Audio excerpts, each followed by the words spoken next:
So with that, I'll turn it over to Steve Shaw, who's in New Jersey, presenting this. Okay, thank you, Steve. Very good. Thank you very much, Larry, and thanks so much for everyone for joining. You know, obviously, with everything that's going on, and I know that everyone is focused on the health and the welfare of his or her family, and I think it's also important to focus on your financial health, and just given how turbulent the markets have been, and I believe that corporate bond investing ties in really well to that. Certainly corporate bonds have moved with the markets over the last couple of weeks, but they still offer safety. They still offer recurring payments of interest, and don't have the volatility of stocks, but still have compelling return opportunities. And that's what we're going to talk about today. So thank you very much for joining. So first, I'll start off with something a little bit funny. So I've presented to about 20 chapters around the nation, and I've heard somebody say, this was the best presentation our chapter has ever had about bonds. And I then asked, well, how many presentations have you had about bonds? And they say, oh, well, yours is the first one. So hopefully you'll think that this is not only one of the best bond presentations that you've been to, but hopefully one of the best presentations as well. As we go forward, you should have access to chat on the Zoom tool. So please enter any questions that you have. I will then, at various points in the presentation, I will stop and address the questions. Then we'll also have time for Q&A at the end. Okay, so let's start with some of the reasons to invest in corporate bonds. So first, something we haven't seen for a very long time, there are now what I would call blue light specials in corporate bonds. You haven't seen this in a very long time. And then in addition, many of you on the call are likely stock investors, and many of you might invest in dividend stocks. But those dividends are not as safe as they used to be. Here you have folks who want their dividends, but then you've got the CEO and the CFO of a company taking the dividend away. Obviously, Ford just announced that it's suspending its dividend. GE a number of years ago indicated that it was taking its dividend down to $0.01 a share. And who would have thought 20 years ago that GE and Ford would be paying no or negligible dividends? And so it's important, especially if you are an income investor, that the income from a bond is much safer than the income from a dividend. Unfortunately, many companies have gotten into trouble because they've had really out of control stock buybacks. And I would say Boeing is the poster child for that. Boeing had $43.5 billion of stock buybacks since 2013, and now it's looking for a government bailout. So there are lots of companies that squandered significant money on stock buybacks, and the first thing to go is the dividend. They obviously can't stop paying interest unless if they default, but it's just important for folks to keep that in mind. So let's compare how bonds have performed in the downturn to stocks. And you'll see that, so since February of 28th, the S&P 500 is down about 32%. And these are two BondSavvy recommendations. And my company makes corporate bond investment recommendations.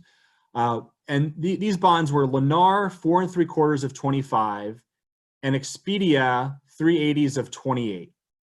And we recommended both of these bonds on March 8th of 2018. You'll see that the Lennar bond was recommended at 99.33, and Expedia was at 93.62, and both had been performing very well. But then you had the last 2 weeks. And during that time, the Lennar bond lost 11%, and the Expedia bond lost nearly 30%. And this is effectively, I'd say, fairly representative of the range of outcomes of corporate bonds. I don't think there are any that have gone up. unless if, maybe a very short dated bond, but they've all kind of come down. And you've had, Lennar has held up pretty well. And Expedia, because of its relation to the travel industry, has obviously fallen significantly. If I could just ask folks to make sure that when they join to mute, I'll obviously do the best I can to mute everybody, but sometimes when you join, especially if you join by phone, you're not automatically muted. Thank you. Okie doke. All right. So if you think about it, since we recommended these bonds, the Lennar bond still has had a positive total return of 6%, but the Expedia bond has a negative total return compared to the minus 12% total return of the S&P 500 during that same time. Now, the benefit of individual bonds is that you can see this. And I know that Expedia has fallen just because it's gotten caught up in people dumping bond funds. So there's been a record outflow from investment grade corporate bonds over the week ended this past Wednesday. And it was the second worst week for high yield bond funds. And so what's been happening is that people have been selling bond funds. And what happens is that the underlying bonds, those obviously get sold. But since so many bonds are held in index funds, those bonds are being sold indiscriminately. And that's where you have a case where Expedia has fallen nearly 30 points. But Expedia, up until a few days ago, had more cash on its balance sheet than debt. And so it's a very safe investment, even though the bonds have come down to trading in the low to mid 70s. Lennar announced a blowout first quarter a couple days ago, but because of all that's going on, it had to pull its guidance. And so, that bond fell. But it's just important for folks to understand when you think about what's happened in the corporate bond market. Corporate bond markets have fallen. Corporate bonds have fallen. Many have not fallen drastically like stocks, but some have. The important thing is that when we look at a corporate bond investment, we're looking at it over the life of the investment. And we actually see, even though it's hard to watch what's happened over the last couple of weeks, we view what's happened over the last couple of weeks as a really significant opportunity, because these bonds have fallen to extraordinary values that we haven't been able to, that we haven't seen in I would say for many people in a lifetime, even compared to the, current crisis might have been a little bit worse, but certainly over the last 10 plus years, these are values that have not been seen before. So it's important to look at it from that standpoint, because so long as the company isn't on the verge of going bankrupt, the bonds are going to recover. And when we make a recommendation, we say, okay, don't go all in. Don't make all of your investment today, but rather make a small investment, and then depending on how that bond performs and how the company performs, potentially add to that investment over time. It's really no different than how Warren Buffett approaches stocks, and that Warren Buffett may not necessarily know that he's finding the low of a stock, but he has conviction in a stock, and he might add to that position over time. I'm now just going to stop briefly. It looks like a couple of questions came in.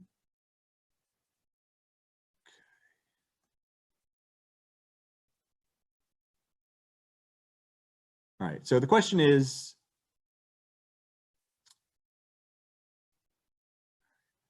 how do you feel today about investing in higher risk corporate bonds in a relatively near maturity and holding to maturity where there is reason to believe that default risk is moderate? So I'm gonna get into our analysis as to how we compare the risk of different bonds a little bit later on.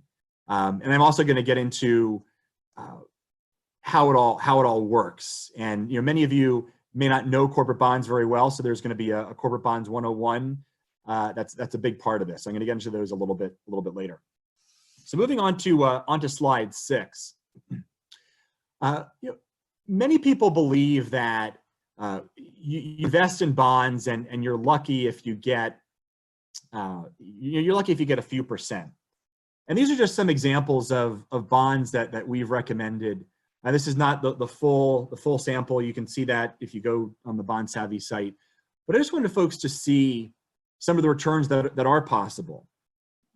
And also how important it is to, rather than hold bonds to maturity, to sell once you believe that the capital appreciation of the bond has been maximized. So these are examples. So you've got Verizon 385s of 42. I'll explain exactly what that means. So there's this Verizon bond, it pays a coupon of 3.85%, matures in 2042. I'll explain what that means in a moment. Bed Bath & Beyond, 3749s of 24, Tiffany 490s of 44, and then Albertson 745s of 29. What we like to do is we like to buy bonds that are priced at a discount. I'm going to show you in a couple of slides how bonds are priced, but just for the purposes of this slide, all bonds have a par value of $1,000. Bonds are priced as a percentage of their face value. So if you have a bond that's priced at 89.72, that's 89.72% of its face value, or $897.20. So this Verizon bond we bought at 89.72 on September 26th of 2017. We then sold it at 106.43 on September 9th of 2019 at a total return of 27%, compared to the iShares LQD, which is the benchmark iShares ETF, return of 12.5%. And you'll see that's how we handled a lot of these bonds, in that Bed Bath was the same thing. Buy it at a discount, sell after we believe that the premium, that it's not going to go up in value anymore, achieved a 20.7% return. Same thing with Tiffany and Albertsons, and I'll speak more in detail about Tiffany a little bit later. But you see the difference that one can achieve investing in individual corporate bonds compared to owning a bond ETF, like the iShares ETF. Albertsons is another example that has generated a 56.8% return. So there are, the benefit of owning individual bonds and the benefit of being an individual investor is that you have a distinct advantage over a bond fund. Bond funds have to put tens of billions of dollars to work. You as an individual investor, maybe you have a couple $100,000 to invest, maybe you have more, but you really only need a portfolio of, say, 15 to 25 bonds, and you can be very selective. You can find the ones that have the best opportunity for capital appreciation. When you own a huge bond fund, they can't do that because they have to own thousands of bonds, and thousands of bonds just aren't worth owning. All right. Okie doke. So let's talk about the agenda for today. First, we're going to talk about why there needs to be a new approach for bond investing, and how the conventional wisdom around bond investing is largely wrong. We're going to talk about individual corporate bonds versus other investments. So we're going to compare them to bond funds and to municipal bonds and stocks. We're then also going to spend a fair amount of time on what I would call corporate bonds 101. So I want to make sure that everyone leaving this presentation is well-versed in corporate bonds, and you know the basics, because very few individual investors take advantage of corporate bonds. And that's why I founded my company, because I saw how people just put money into bond funds but not compelling returns. I wanted to make it so that more people could invest in individual bonds and show people how to do it. So we're going to go through the basics. We're then going to talk about bond ratings and why you should not blindly follow a bond rating and the shortcomings that they have, but still understand why you need to understand what's going on with them. I'm going to talk about what makes corporate bond prices move. It's not the Fed when it comes to corporate bond prices, by and large. I'm going to talk about what I call bond ladders being broken. Now, there might be some folks here who do invest in corporate bonds, and when they do it, invest through what's called a bond ladder. I'm going to first show what that means, and then I'm going to show why there's a better approach to that. And that better approach is what I call active bond investing, and I'll walk you through how it works and why it's a better solution for many investors.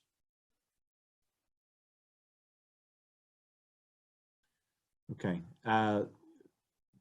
There's a question: what is recommended minimum dollar portfolio size to gain adequate diversification when buying individual bonds? So I would say that, and just so folks know, when we make recommendations, this is not personalized advice. These are, BondSavvy is not a registered investment advisor, so I'm not looking into anyone's specific situation. But I'll show you a little bit later that you can buy, you don't have to, when you buy bonds to get a good price, you don't have to buy in large quantities. And when I started investing in bonds, I made one investment many years ago, and I bought 5 bonds of one issuance. And that's how I started. And that's how I believe folks can get going. I don't believe if you've never invested in corporate bonds that all of a sudden you invest a large part of your portfolio in it. I believe it's something that you should do over time as you get comfortable investing in corporate bonds. But I would not say that there's a minimum to do. I think you can start small and then build it over time as you start to get more familiar with the investments. Okie doke. All right, so let's talk about some of the, conventional wisdom around bond investing. Now, what you've been told is that, you know what, bond investing is just too hard. Let's just leave it to the experts. There's no way you can ever beat the index. Even though I showed you the bonds that have beaten the index, and you can obviously see the returns that we've generated. If people will say, if you're going to buy a bond, you always hold it to maturity. I'm going to show why that's not the best way to go about it. People will say, just if you ever watch CNBC, people say, well, the 10 years trading at a yield of 1.2%. Why would you ever buy bonds? Their understanding of the bond market is just the 10-year treasury market. They may not even know that there is a corporate bond market out there. And there are always bonds that have compelling values. And it's important to not just look at the bond's yield, but to look at the total return opportunity of the bond, which is what we do. So we want capital appreciation as well as a compelling yield. Many people say, bonds are only going to return 2 or 4%. That's nonsense. People will say, well, if right now interest rates are very low and interest rates can only go up, something they've been saying for ages. And once that happens, then all bonds are going to go down. And I'm going to show you why that's not true, because corporate bonds do not trade in tandem with the U.S. Treasury market. If they did, then when treasuries have rallied over the last couple of weeks, then corporate bonds should have all been going up, but obviously they didn't. I'm going to walk you through why corporate bonds trade differently. Some trade in relation to the U.S. Treasury, but bonds of lower credit quality don't. And I explain to you why that is. And then the last part is that, all you need to do if you do a bond search on Fidelity or E-Trade, all you need to do is just look at the yield and look at the credit rating, and that's enough. And I'm going to show you why that's not the case. Credit ratings are often inaccurate, and obviously a yield is only part of the puzzle. So let's start talking about comparing individual bonds to bond funds. And when we think about it, let's just think about any investment you make. So I don't care if you're investing in a stock, or you're investing in a bond, or you're investing in a stamp collection. You need to know 3 things. Obviously, you need to know the price of that investment. You need to know how that price compares to comparable investments. So you can get an idea in terms of, well, what type of value am I getting? And then you also need to know what are the ongoing costs, because you might hold something, for instance, you might hold gold, but if there are all sorts of storage costs associated with gold, or you might own a bond fund and there are all these trading costs that are not disclosed to the investor, those are really important things to know. Now, when you own a bond fund, you don't know hardly any of that. And the reason for that is you might know the price, but you have no way of comparing the price of that investment to other bond funds, because bond funds are not priced relative to par value. Bond funds are priced relative to their net asset value. And one might have a net asset value of $10, one might have a net asset value of $100. You can never really know what type of value you're getting. And bond funds are so different in that bond funds, there's hardly any such thing as a pure play bond fund. Most might hold, if you look at these total bond market index funds, Some of them might hold 8,000 bonds. And there could be treasury bonds in there. There could be corporate bonds in there. There could be mortgage-backed securities. There could even be stocks in some of these funds.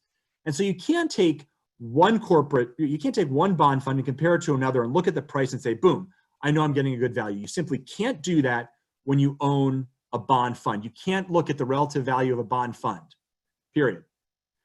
In addition, funds have high turnover. So funds are constantly turning over based on whether investors are buying and selling that bond fund.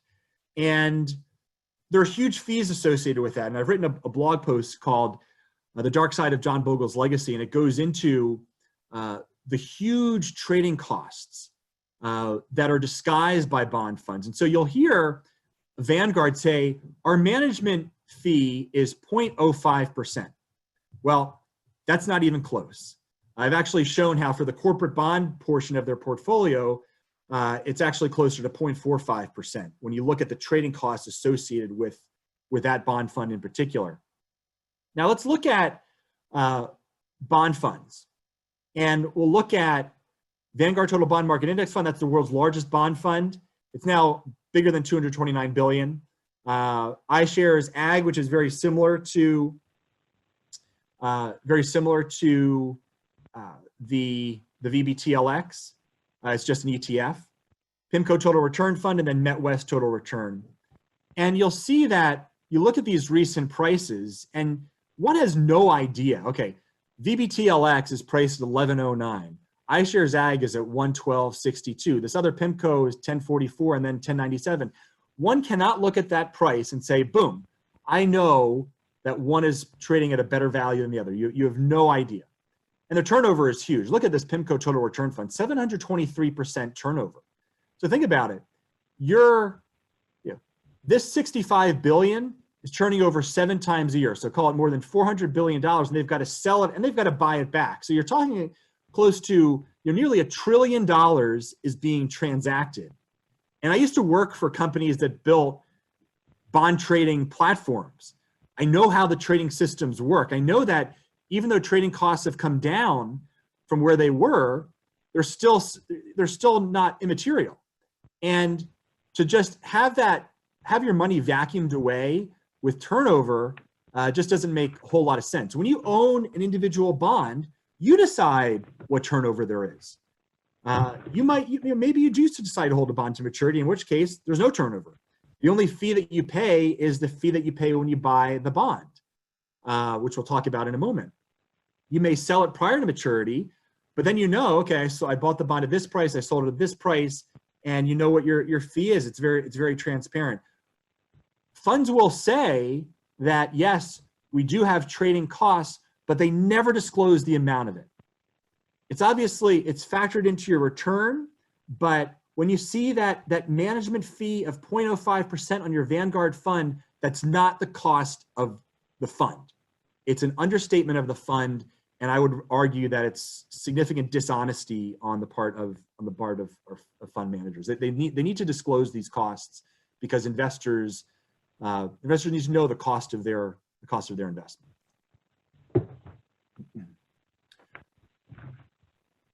Okay, so we've got a couple more questions. What are your thoughts on defined maturity bond funds? Again, my focus is entirely on individual corporate bonds.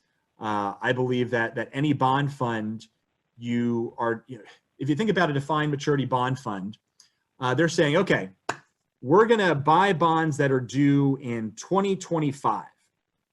And the problem with that approach is that you're not really looking at the underlying fundamentals of the bonds. You're just saying, all right, these bonds are due in 2025, let's buy them all. And I believe that that's a very poor way to go about investing, because you need to look at the fundamentals of the bond issuers. You need to understand, okay, if we're gonna buy 10 bonds and one bond's priced at 80, one bond's priced at 90, we need to know which bond makes sense to buy. If you just buy bonds based on their maturity date, you're not looking at the fundamentals. And that's exactly the reason why bond ladders are not a good idea, because it's the same principle. Your primary investment criterion is the maturity date. And who's to say that a bond that matures in 2025 for one of these defined maturity funds is better than owning a bond that's due in 2029? you can never say that. So I do not believe in defined maturity funds. Are there charts which track prices of corporate bonds in real time? Yes, there are. I'm going to show you those. If you go to, so you can actually get those in a number of places. If you go to, so I use Fidelity for my own bond investing. If you go into Fidelity and you look at a specific bond, you can look at historical bond prices, then you can look at it either in a table or in a graph, and the graph will show you how the bond is traded over time. If you go to a website called investinginbonds.com, and then there's a hyperlink that says, I think it says like bond market data, and you can go in there and then search for bonds and look for, you can look for a specific CUSIP, which I'll explain what that is in a moment, or the name of a company, and you can look for it. So you obviously don't have as many bond trades in an individual bond in a given day that you have in a stock, and so those charts won't be as perfect as a stock chart, but you'll still be able to see how an individual bond has traded over time.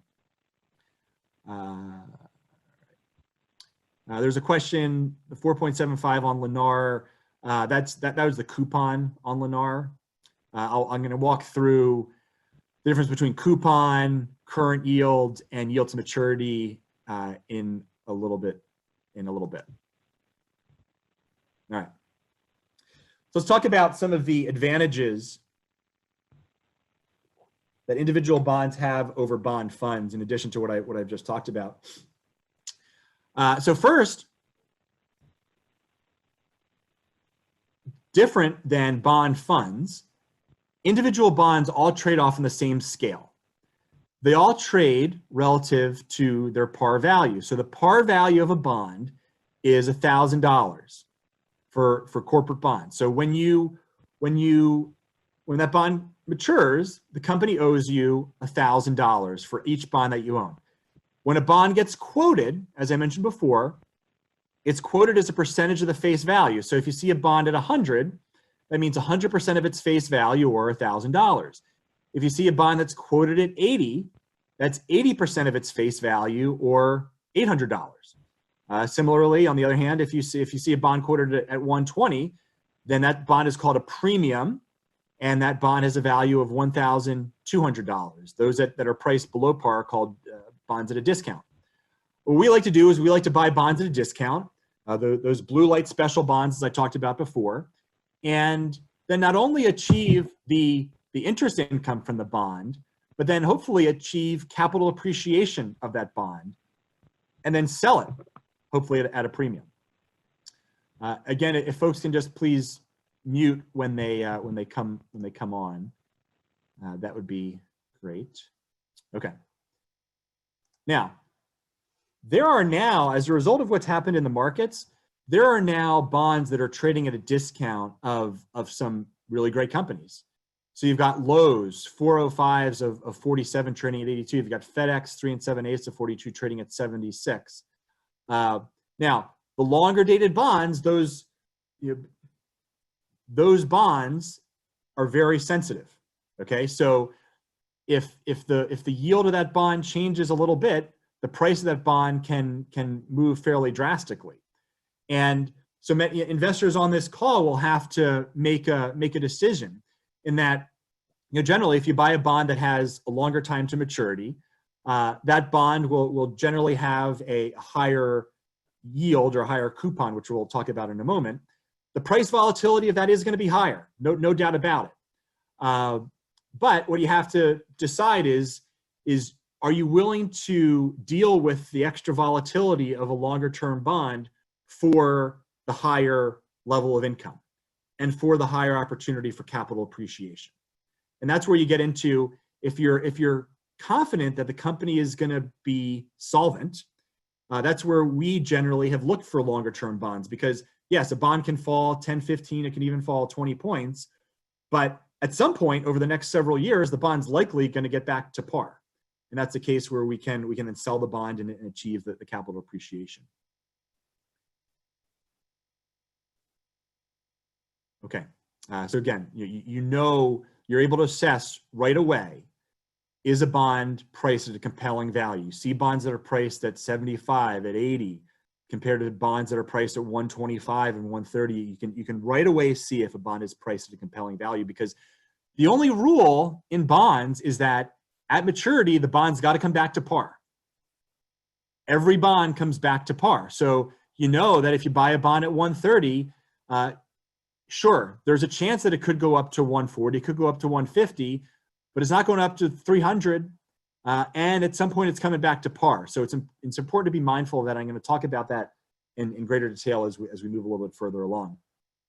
So let's talk about some other advantages of bonds versus bond funds. So first, as we talked about before, when investors create a portfolio, we believe it's important to create what I refer to as an all-star bond portfolio, and buy the ones that you believe can generate the most compelling returns, as opposed to when you invest in a bond fund, you're buying a bunch of bench warmers.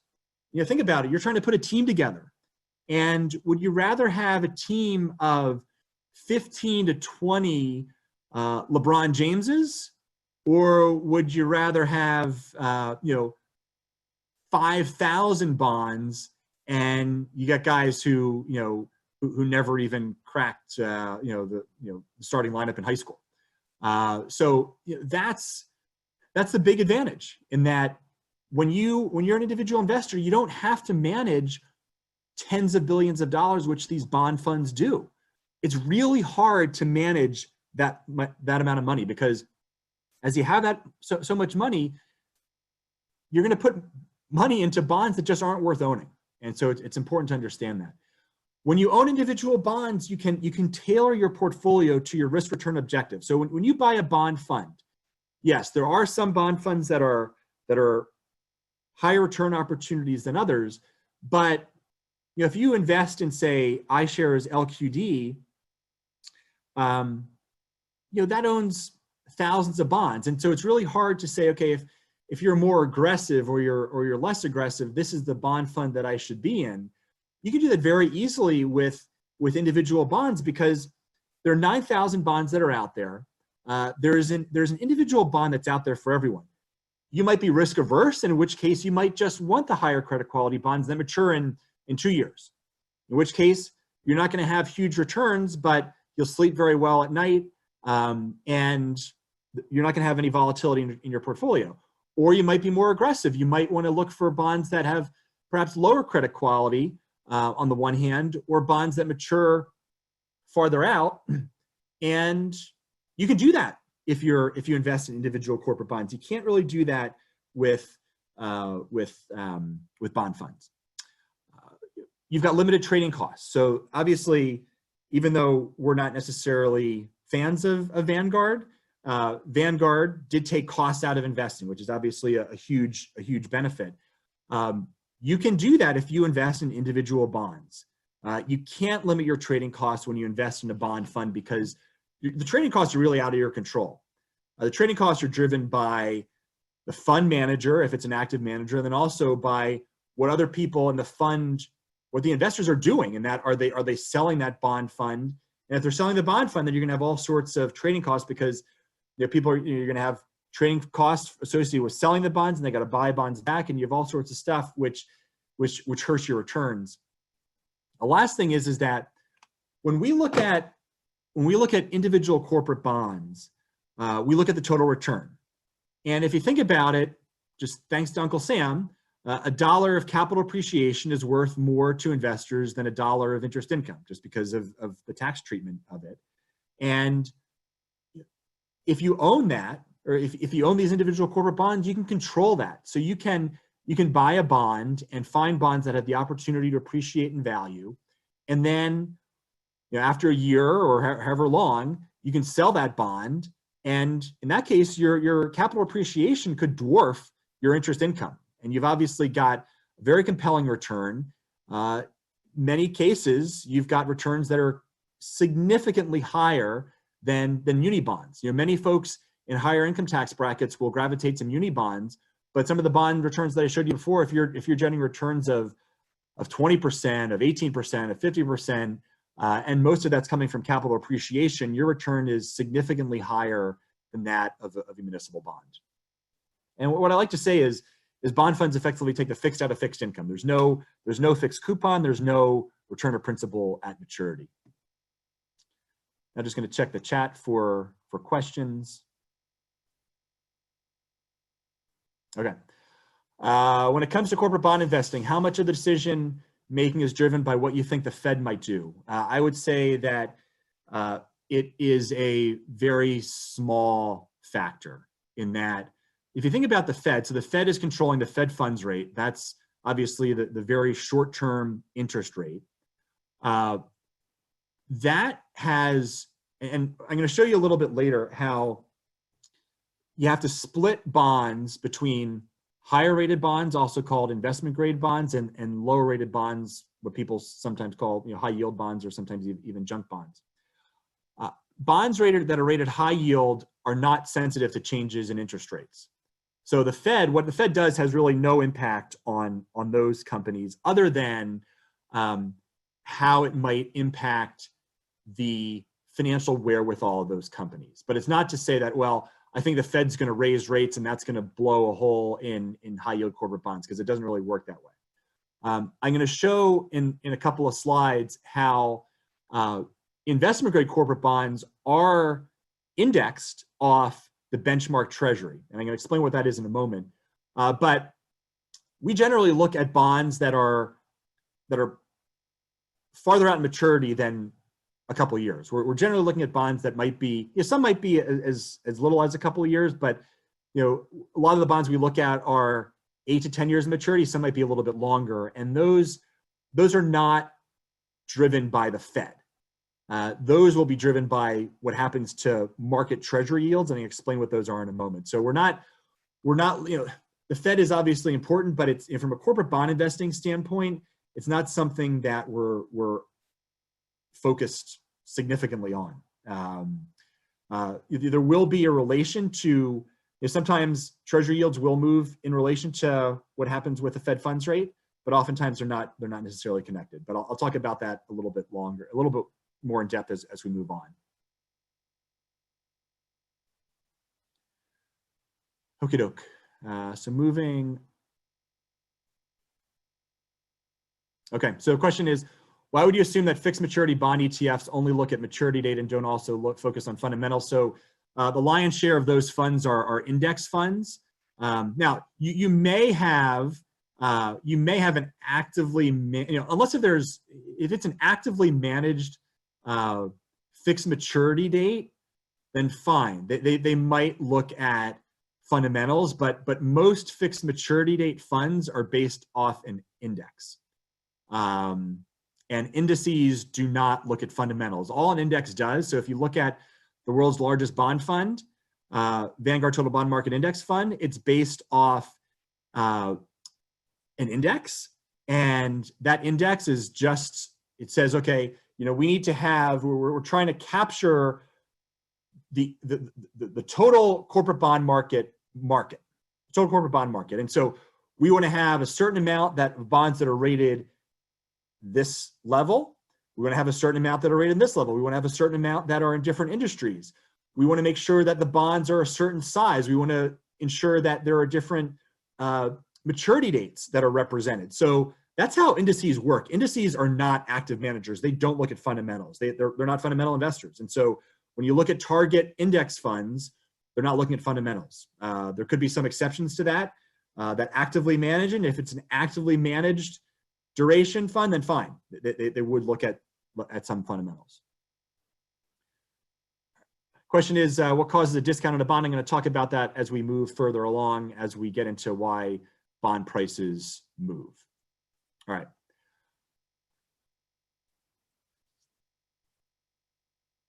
Okay, so attributes of corporate bonds. Now, many of you, I'm sure 99% of you, own stock.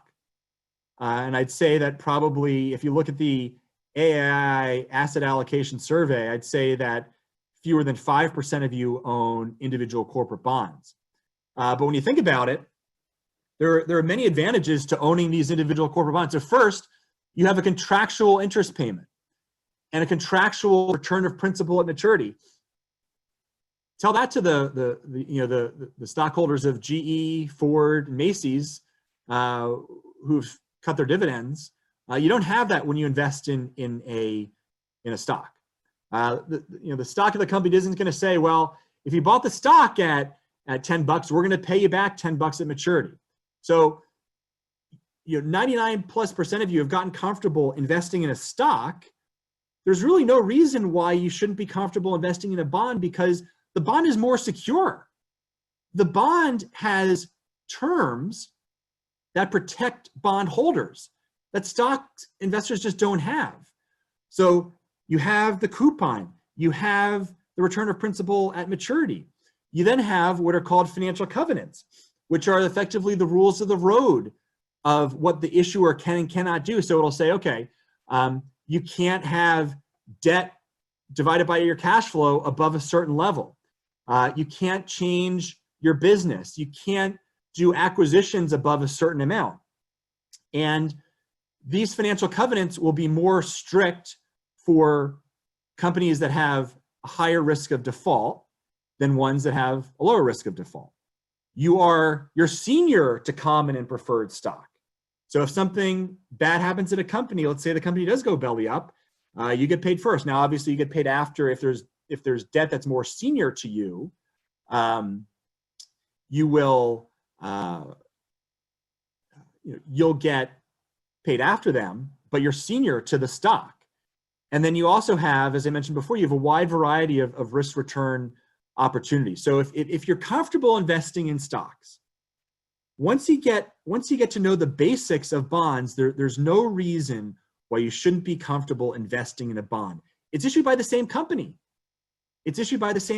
And if you look at, say, let's take Ford, for example. Ford has over 200 bonds. So maybe you don't want a long dated Ford bond, but maybe you want a Ford bond that's due in 2022. Same thing could be said for a variety of other companies. You can take your comfort when you invest in a stock and then get even more comfort when you invest in a corporate bond based on all the attributes that they have. Let me stop for some questions. Okay.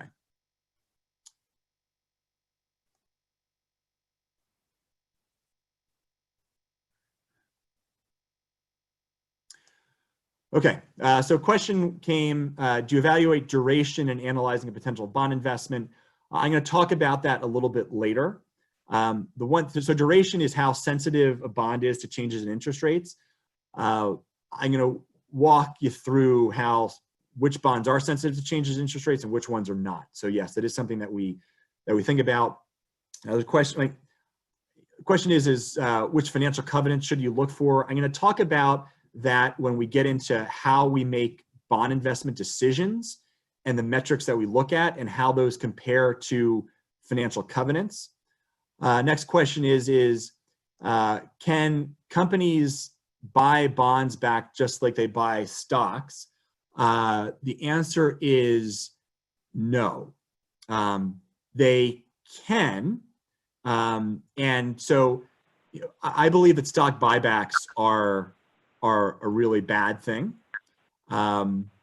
And because they can do it indiscriminately with a bond, and I just need to mute somebody.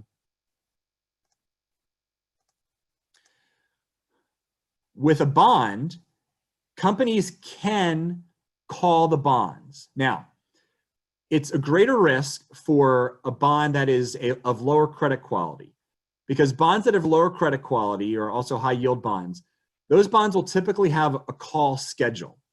And the reason for that is let's say that you're a bond issuer and you issue bonds at, say, 7%.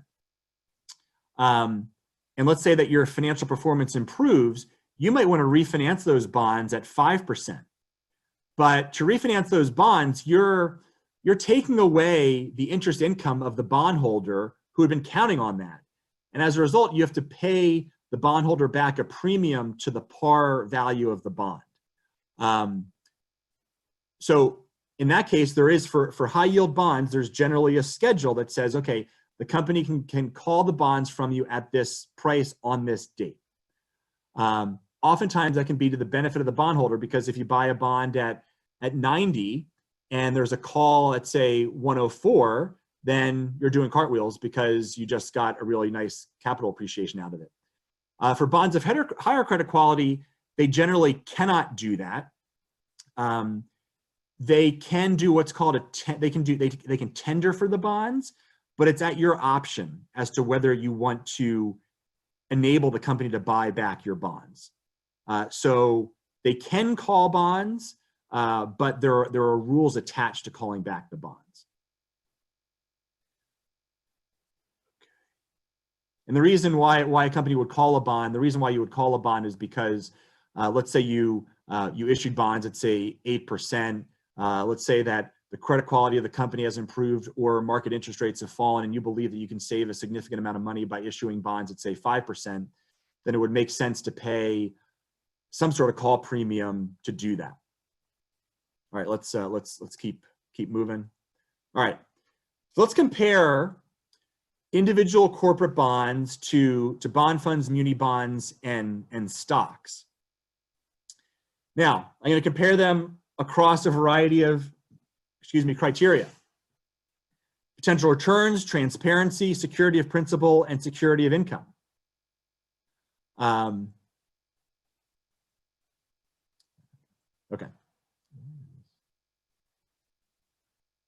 All right, I need to, okay.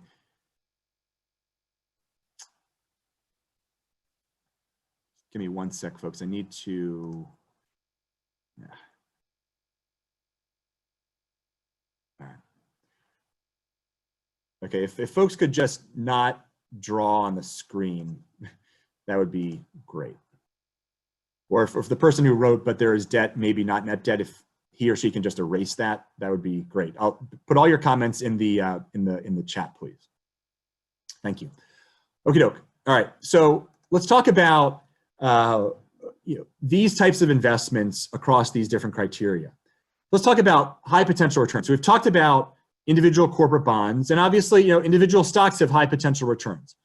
Municipal bonds, they're generally 3 to 4% types of yields. Those might have come up recently, but municipal bonds don't have the wide variety of return opportunities that corporate bonds have. In addition, municipal bonds are not transparent investments because a municipal bond issuer will disclose financials once a year.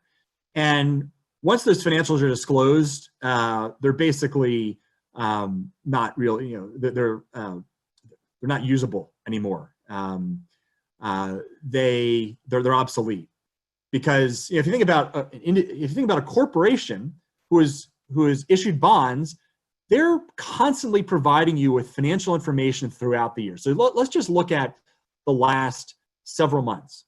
So you had companies report their Q3 earnings in, let's call it early November.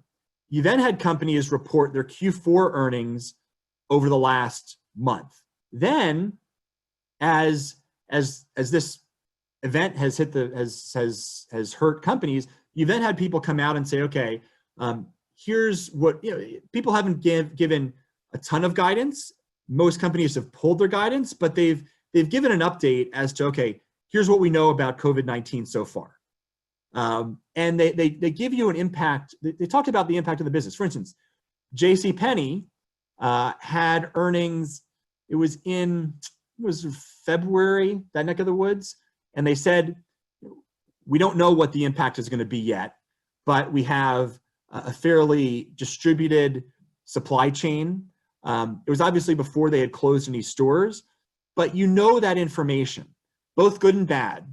And you can, as a result, assess the financial health of the company because you get so much financial disclosure, which you don't get in municipal bonds. And so for municipal bond, it's not like you're not getting financial disclosures regularly. So it's really hard for you to say, okay, when I look at this municipal bond issuer, it's a better value than this other one. It's really hard to do it with a municipal bond.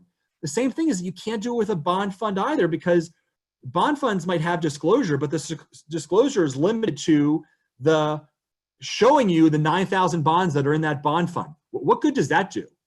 You can't then say, all right, I'm going to go and look at those 9,000 bonds. You can't do it. But individual bonds, you can do it. You can get an idea, okay, how's the company performing? How is the bond priced relative to where other bonds are priced? And what's the value? What type of return can I get from investing in that bond?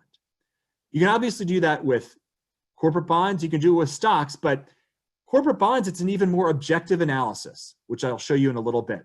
Yes, stocks do have PE ratios, which most people understand, but bonds have even more objective credit ratios that you can evaluate and decide whether a bond is a good value.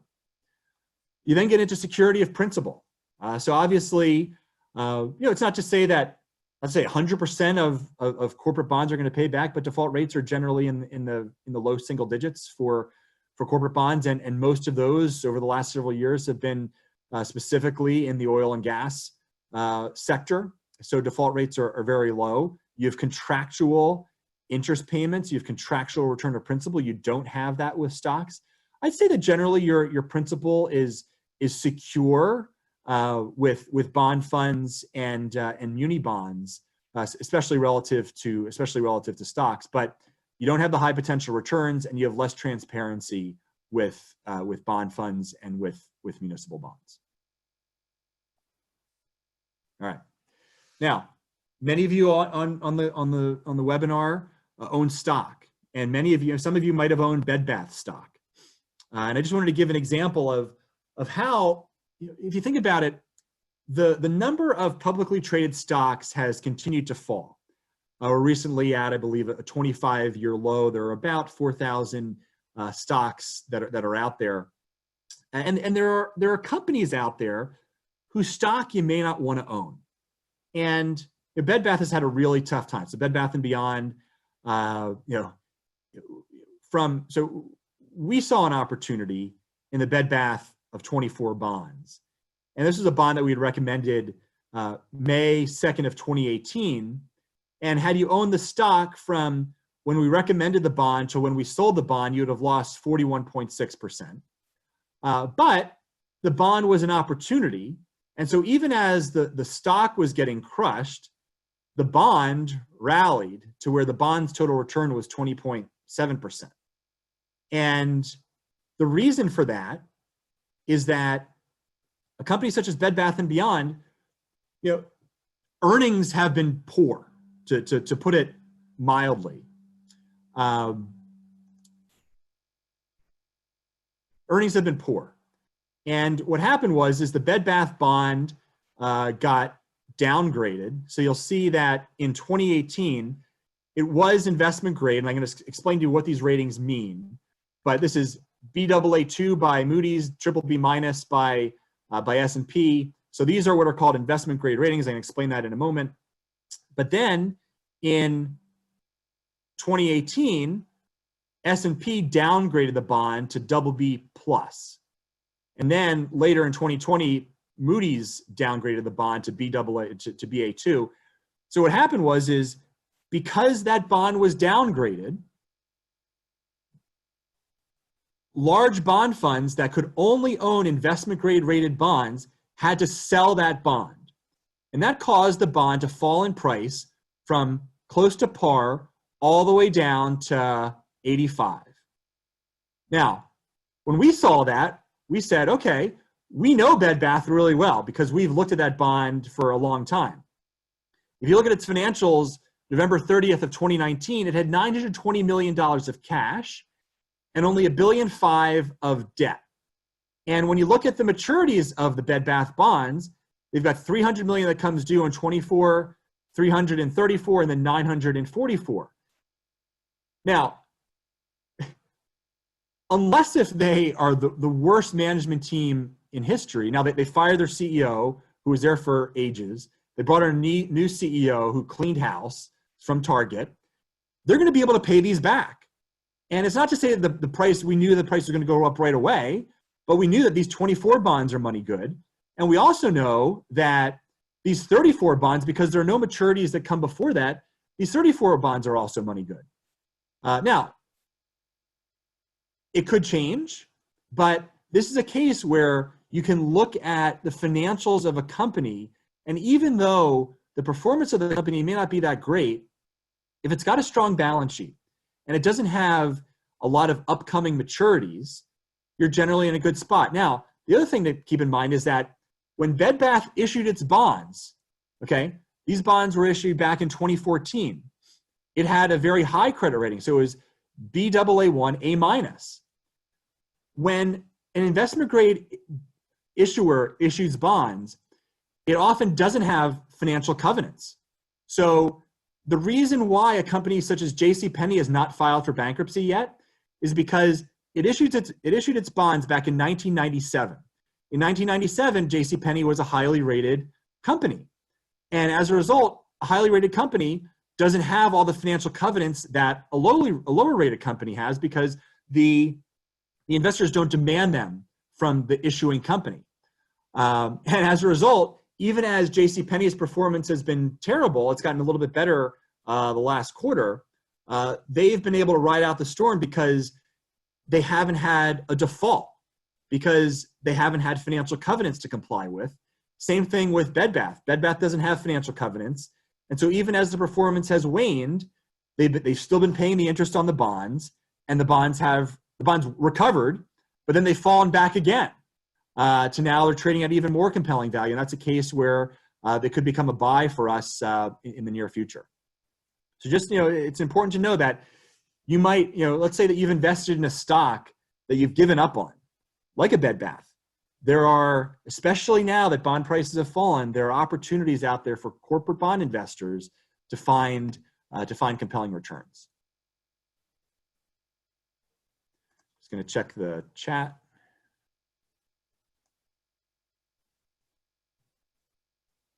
Okay. All right, let's move it on. All right. So let's go to some corporate bonds 101. So now these are the basics. Some of you might already be corporate bond investors, and so this is going to be a review. But I believe many folks on the call may have never invested in a corporate bond, and I just want to make sure that everybody understands the terminology we're using and how bonds work. So this is a corporate bond. Kroger 3 7/8 of, this is how it would be said, 3 7/8 of 2046. So the bond matures October 15th of 2046. It has what's called a CUSIP. A CUSIP identifies the bond. Now, obviously, Kroger, if you buy the Kroger stock, it has a ticker symbol KR. There's just one ticker symbol, but Kroger has many different bonds. And so as a result, it has to identify that with what's called a CUSIP. And so when you go in and buy the bond, all you do is you take the CUSIP, you enter it into your online brokerage, and then boom, the information for that bond comes up.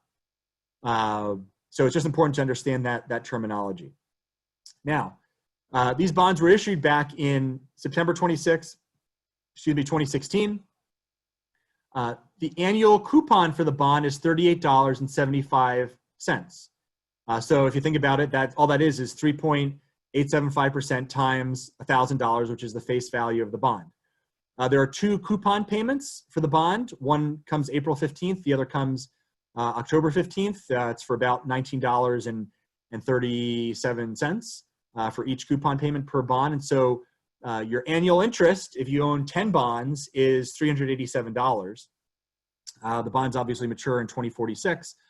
It was a 30-year term. Now, one thing that's really important for folks to understand is that bonds that are higher rated, so Kroger has a low risk of default. It is a high credit rating. Those bonds are issued in maturities generally of 30 years, 30 to 40 years. Sometimes they could be issued even 70 years. JCPenney back in the day, can believe it or not, 1997 issued what are called century bonds that don't mature until 2097.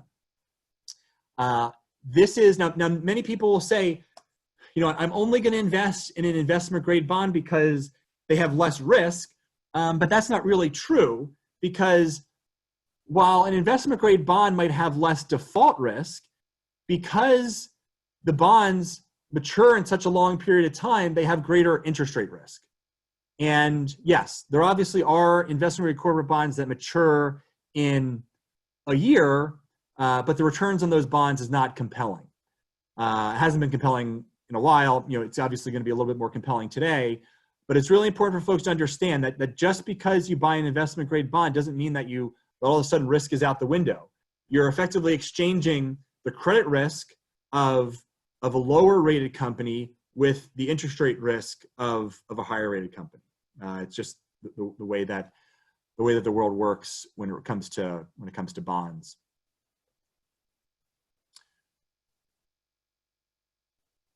Okie doke. All right, so a few questions. In times like today, do bond prices tend to recover faster or slower than stock prices as the economy recovers? That's a very good question. I'm gonna wait to discuss that until I get into what causes bond prices to move, and that'll give you a better idea in terms of how bond prices would recover relative to stock prices. Next question is, where's the best place to find all the outstanding bonds of a company? We used all the company's public financial filings. So if you go to the investor relations website of a company, you then look at the SEC filings. Within the SEC filings, that will disclose all of the bonds that a company has. The 10K, which is the annual financial disclosure, that will generally have more detail. It'll typically list out every bond. The 10Q, which is the quarterly financial disclosure, it may not list every bond, but it'll tell you obviously the total debt that the company has. That's the best place. Do not go to an online site. Do not look at Yahoo, because you have no idea where those numbers came from. The only place to look for a company's financial information is from the publicly disclosed financial information that's filed with the SEC. The only bonds we recommend are companies who register the bonds with the SEC and have the SEC financial disclosure requirements. All right. So let's look at how this bond is quoted. Now, I'm sure everybody on the phone has heard of a bid ask, right? So it's really no different in bonds. The only difference is that when you see a bond quoted, this actually is called a dollar price quote, but the quotes, as I explained before, are as a percentage of their face value. So this bond, the offer quote is 84, meaning that you could buy one bond for $840, or you could sell it on the bid side for 83 or $830. If you go back the last many years, these bid offer spreads were very narrow. There was lots of trading. The last couple of weeks, what's happened is that the bid quotes, the live bid quotes, have generally disappeared, because what happens is that when bond prices are moving so much, the person who's providing this bid quote is not a long-term investor. The person who's providing that is what's called a market maker, and what they're doing is they're looking to sell you bonds at 84 and then buy them back from you at 83, and they do that throughout the day. So the way they make their money is off the bid-ask spread. If they don't have confidence that they're going to be able to sell a bond at a higher price than they bought it from you, then they're not going to offer what's called a live bid side. And all that means is that up until 2 weeks ago, you could go on to Fidelity, you could go on to E-Trade, you could see a bid quote at, say, 83 or par, whatever it is. You could say, boom, submit your order at that price, and then within a split second, your order would be filled. Now what's happened is that there have not been live bid prices, and so it's been harder to sell corporate bonds over the last couple of weeks. This is a temporary situation, but it's just important for folks to be mindful of that. When you transact, you will see the quoted prices. So you'll see 83, you'll see 84. But then when you go and execute the trade, there will be two other fees that you'll have to pay. First is a markup or a markdown. So let's say that you bought the bond at 84. The way Fidelity makes its money is that it charges a markup which is equivalent to 0.1 points or $1 a bond. So you'd pay 84.1 for the bond or $841. So the market price is $840, but the price at which you would transact is $841. So a buck a bond is a fee you pay to Fidelity. Similarly, if you wanted to sell this bond and the quoted price was 83, you'd actually pay 82.9. Now, we encourage folks to transact online. We believe that that's the most transparent marketplace, so to do it through an online broker. If you deal with a human financial advisor, you will often not see the bond quotes that are available to the entire, that are posted by other dealers out there. So let's say that you're a customer of, let's just take Merrill Lynch. You'll likely only see the bonds that are in Merrill Lynch's internal inventory. So you've got less choice because you're not seeing the 9,000 bonds that are out there. And then generally the price that you're going to pay isn't anywhere near the price you could get in the open market, because you're not going to pay a 0.1% markup, but you could pay a 2-point markup. And there's actually a blog post on the BondSavvy site that shows how an investor paid a $48,000 commission on one bond trade as a result of a 2-point markup. So we encourage folks to buy bonds online if you can. The other thing that you're going to pay is you're going to pay what's called accrued interest. So let's just say that, as we know, the bond last paid interest on October 15th. And let's say that we bought the bond, everybody loved this presentation, and you decided, okay, March 22nd, we're going to buy the bond. You need to make the current bondholder whole for the interest that's accrued from the date of the last payment. So the last payment was on October 15th. You're going to get the full coupon payment on April 15th, except you need to cover that old bondholder from October 15th up until the date that the trade settles. So you're going to pay the $840 per bond plus the accrued interest, but don't worry about that because you're going to get the full interest payment on April 15th. So just know that you're not just paying $840, you're going to pay $840 plus the 0.1, so $841 plus whatever interest is accrued. This is for each bond.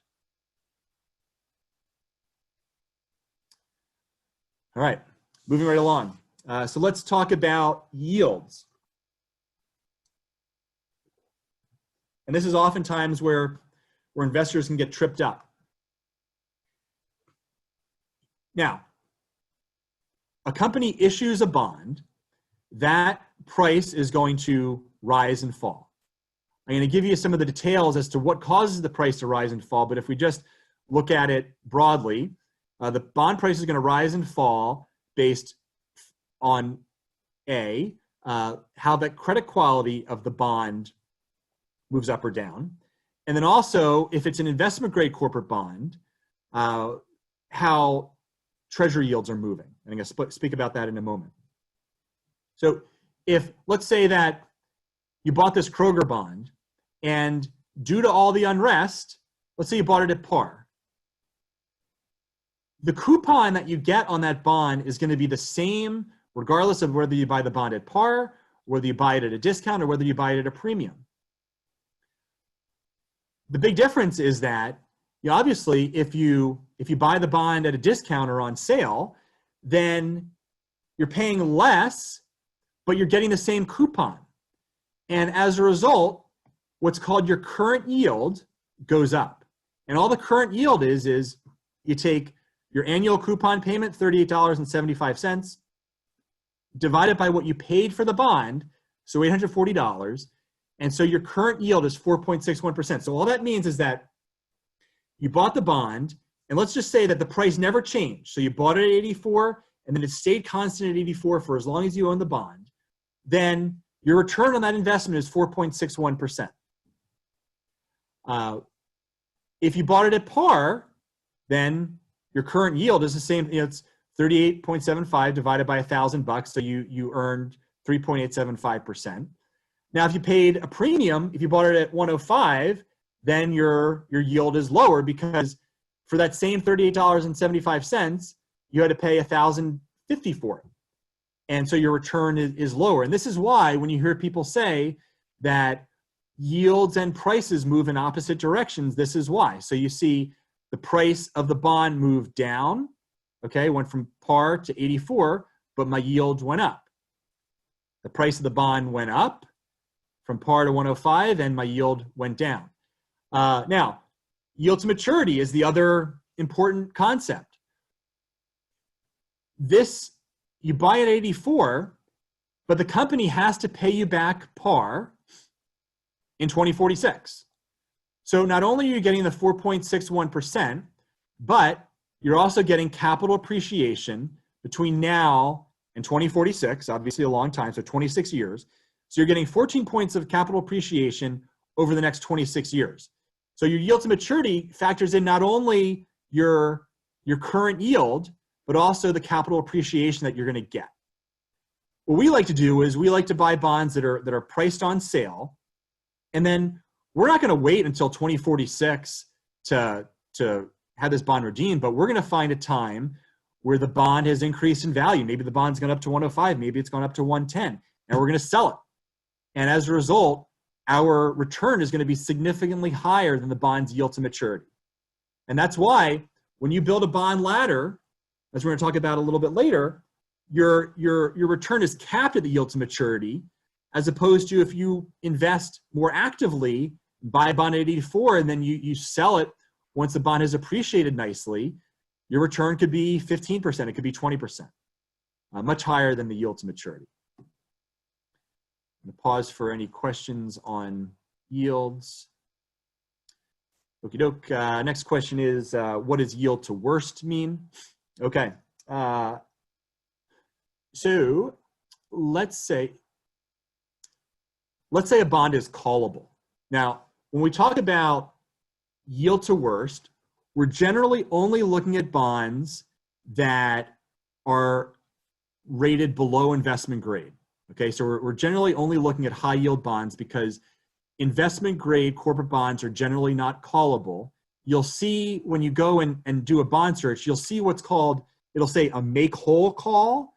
All a make whole call means is that the issuer has to effectively make you whole for all the interest payments that you're going to miss between now and maturity, and no one ever really does that because it would be extraordinarily onerous on the company. And so they're callable, but they're not really callable for investment grade bonds. For a bond that is rated below investment grade, that bond could have a call schedule. Now, let's say that rather than buying a bond at 105, let's say you bought it at 110. And let's say that the bond is callable at 105 in 2 years. Okay, so so there's this concept called yield to call, which is saying that, okay, if that bond is called in 2 years and you've gone from 110 to 105, you've then lost 5 points of capital appreciation over the course of 2 years. And what's going to happen is that your yield to call is going to be worse than your yield to maturity because you're losing that capital over a shorter period of time. And what the yield to worst is it's the lower of the yield to maturity and the yield to call. Now, as investors, that's something that we had a number of bonds that we recommended that the bond price had gone above the call price, and that's a case where we had to be careful. Generally, if there's, let's say, if you look at how call schedules work, so all a call schedule is that, let's say a bond is callable, let's say a bond matures in 2028 and it's callable starting in 3 years. The call premium is going to be higher the farther out from maturity you are because you need to compensate the investor for interest over a longer period of time. Generally, bonds aren't going to be called at the first call date because there's such a significant premium. And it has to make financial sense for the company. If there's a call premium of 5 points, and the issuer can only get a 1 percentage point improvement on its coupon, it's not going to call the bonds. And so I believe that yield to worst, I believe, scares away a lot of investors, because even though a bond is callable, it doesn't mean that the bond's going to be called. So that's how the yield to worst works.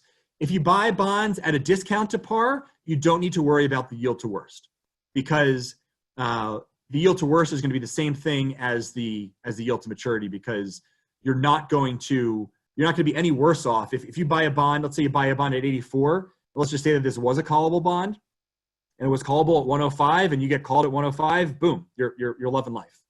It's when you buy bonds at premiums and it gets called that you're in a bad spot. And that's why of the 48 bonds that we've recommended, only 3 have been priced at a premium, maybe 4. We don't like buying bonds at a premium.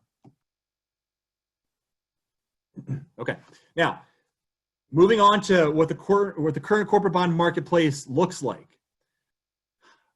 If you go back 25 years, you think, oh, I call my broker and he's using this fancy machine over here. He's going to write down my order, and then that broker is going to call the trading desk, and I may or may not get a good price. I really have no idea as to what type of price I'm getting. Well, I spent a significant portion of my career working for companies that built online trading systems. So our companies I worked for, so just a little bit of background on me. I spent most of my career on Wall Street, advising companies on mergers and acquisitions, advising companies on raising capital. Financial analysis is my bread and butter. But then I spent about 5 years working for companies who built online trading systems, and our clients were the Fidelities and the Schwabs and the E-Trades of the world. So I know better than anybody else out there how to evaluate corporate bonds from the perspective of the individual investor. I know the ins and outs of the retail trading systems and can see that through an individual investor's eyes. And I know how efficient the marketplace has become, to where you can now, other than the last couple of weeks and other than during the credit crisis and other than a very severe shock, you can trade individual corporate bonds just like you trade a stock. And here's how it works. This is what's called the depth of book. This is obviously taken from a number of weeks ago. This is an HP, here, let's see, it's the eBay Forza of 42 bond. All these quotes are, so you've got different dealers who are saying, okay, I'm going to provide a quote that says this is the price at which I will sell a bond to you. So they're going to sell a bond to you at 100.094 par 09. The quantity is important. It's saying that for this quote, you can buy up to 43 bonds, but you need to satisfy what's called the minimum here, so min in parentheses, which is 2 bonds. So you need to buy at least 2 bonds to satisfy this quote. You look at the minimum quantities for all these bonds are generally from 2 bonds, 5 bonds, 10 bonds. So there's a question earlier on in the presentation as to how big of an investor do you need to be? And so your last name does not need to be Gates or name the billionaire to buy bonds. You can get a very good price investing in individual corporate bonds and at reasonable quantities. So you can buy bonds in quantities of 5. You can buy bonds in quantities of 10. When you look at the bid side, you'll see that the best price here required a minimum of 10. And that's generally, while you can transact in sizes of 2, if you can transact in larger sizes, I'd say of 5 or 10 bonds, you can better ensure that you'll be able to satisfy the minimum quantities when you look to sell the bond. Now, obviously, if you hold the bond to maturity, it doesn't matter. You could buy 1 bond, you could buy 2 bonds, you could buy 100 bonds. It doesn't really matter. But if you're looking to sell prior to maturity, if you can buy in larger quantities, it's helpful. Now, let's talk about spreads. Let's look at the difference in the yield to maturity on the bid side, so 4.00% compared to 3.99%. Now, I presented to the SEC in July of 2018. You can see the video on the BondSavvy blog comparing the high quality of prices that individual investors get relative to large bond funds. Now, many will say, well, the reason why I put my money in a bond fund is because they get better prices. Well, folks, that's not true, because the difference in the yield to maturity here is 0.01 percentage points, okay? Also called 1 basis point.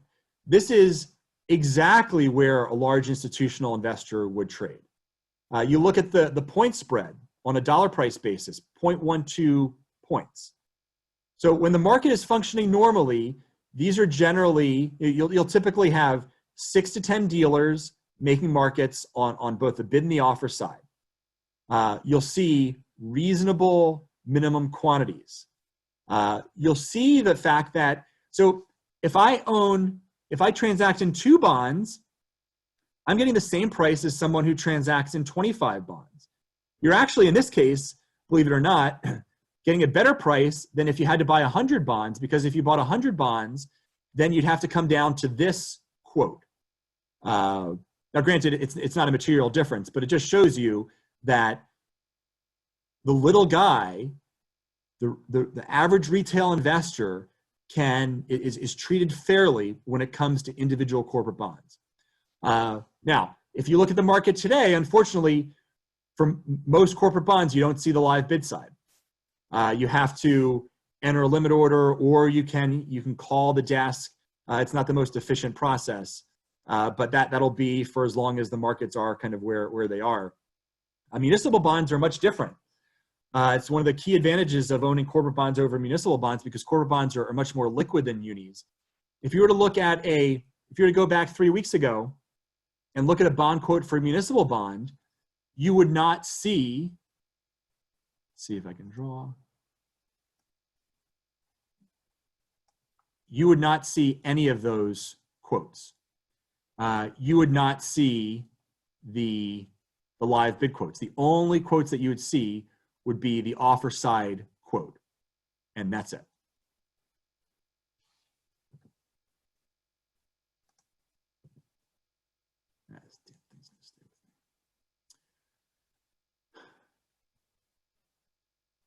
Bear with me 1 second. I need to get this off the screen.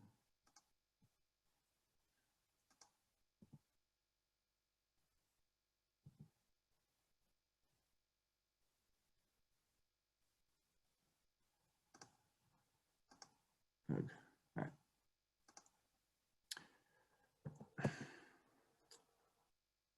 Sorry, folks, just bear with me as I get this off the screen.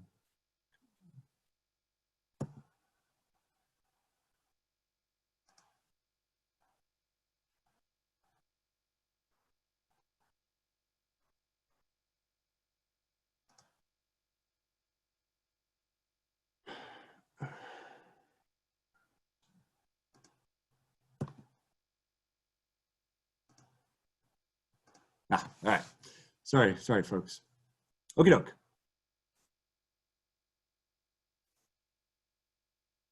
Okay, so that's how bonds are quoted, and that's how it works for the individual investor. Now, let's talk about bond ratings.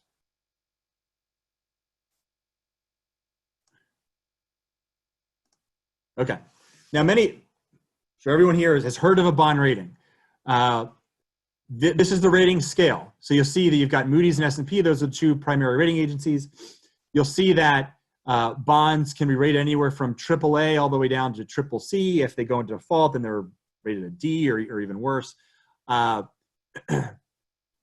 These are deemed to be the safer investments up here from a credit standpoint.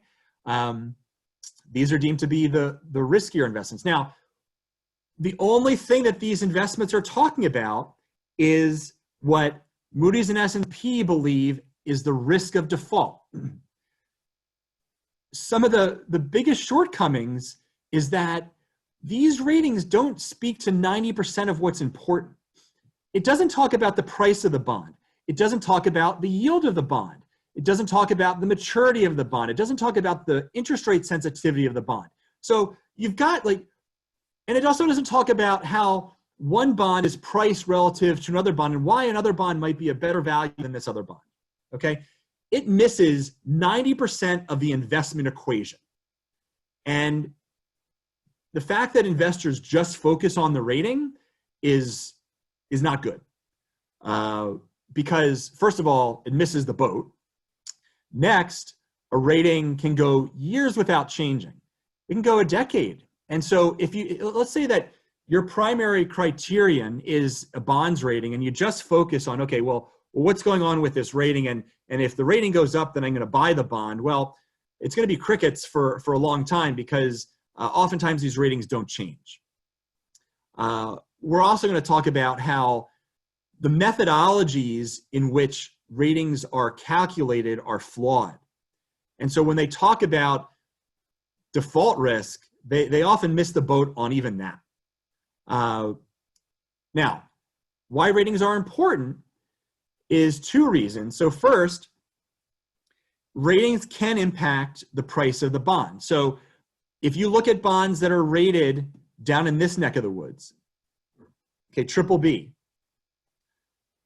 there are many bond funds that have in their charters, which are the rules of the road, that they can only invest in bonds that have an investment grade rating. Now, just so folks know, there's the delineation between investment grade and non-investment grade or high yield. Below this green line is the demarcation line. So BA1, double B plus, that starts below investment grade.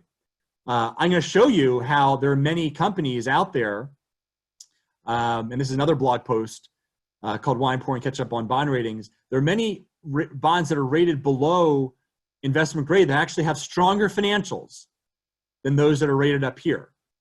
But the reason why knowing the rating is so important is because if the bond gets downgraded, then let's say it gets downgraded from investment grade to below investment grade, then many investors can no longer own that bond and the bonds gets dumped. And that's the same thing that happened with that Bed Bath bond that I showed earlier. You had many institutional investors that could no longer own the bond. The bond fell down to 85. Now, as an individual investor, you can see that. You can see the fact that the bond fell. We can do our analysis and say, hey, you know, there's really not a risk of default here. And we can take advantage of the way that the market works. Because the institutional investors are just kind of dummy investors. They follow an index and they follow certain rules. So the rule says that, okay, if a bond gets downgraded, that fund can no longer own it. It's important to know the ratings because we have to be really careful for some of these bonds that are rated triple B, because if they do get downgraded, then the bond's going to fall. When we do our analysis, we want to understand what are the thresholds at which a bond could get downgraded. And then we get an idea as to how much elbow room a company might have, because we want to, you know, there have been bonds that we've made investments in that gotten downgraded. It's a fact of life. But we want to avoid situations where they get downgraded from investment grade to below investment grade. Oftentimes a great place to invest is bonds that are rated here, which is right below investment grade. And the reason for that is that first, those bonds are not sensitive to changes in interest rates. And second, these bonds might have already been downgraded, and so they've already taken the pricing hit, and there's a chance that the bonds could be upgraded at some point in time. The other reason why bond ratings are important is because these bonds that are here get priced off their benchmark treasury. And I explain what that means in a moment. But these bonds up here are sensitive to changes in interest rates because they trade as a benchmark. They trade as a spread to their benchmark treasury, which I can explain that in a moment. And they're generally longer dated bonds. So perceived higher risk of default down here, lower risk of default up here, but longer time to maturity up here, higher interest rate sensitivity up here, lower time to maturity here, less sensitivity to interest rates, if any sensitivity to interest rates. All right, I got some questions.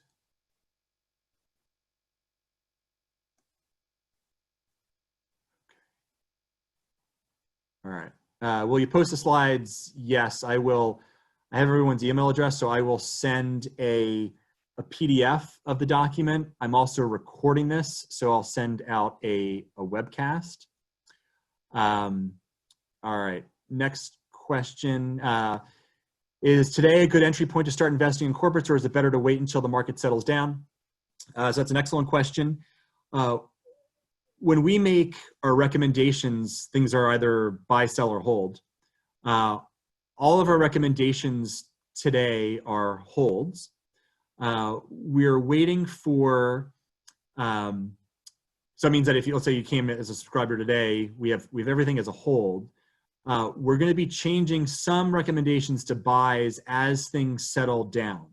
But some bonds have fallen very low, but just like a stock investor, we're going to wait to see a little bit of an uptick. The market is certainly yesterday when stocks fell 5%, the corporate bonds that we recommended were generally flat. We've also one bond fell significantly and then it went up like 15 points over the last couple of days. So we've seen a little bit of an uptick.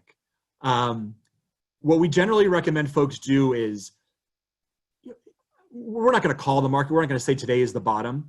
We believe now is a far more compelling time to invest than it was a month ago or it was 3 months ago. So we believe that we're going to inch people into it. We're going to say, okay, now these bonds we believe are a buy. We're making a new set of recommendations on March 26th. It says March 24th on the site, but we're moving it back 2 days. And we're going to make calls as to, okay, we believe these bonds are good buys now. And again, it's not to say that it's the bottom, but just as I mentioned before, you make an initial investment, and then if bonds fall further in price, then invest more. It's a 100% better time to invest today than it was back toward the latter part of last year, and even going back a month or so. All right, question is, why are bonds that are just below investment grade not sensitive to interest rates? I'm going to walk you through why that is in a moment. Shoot. Okay, sorry about that. Okay, all right.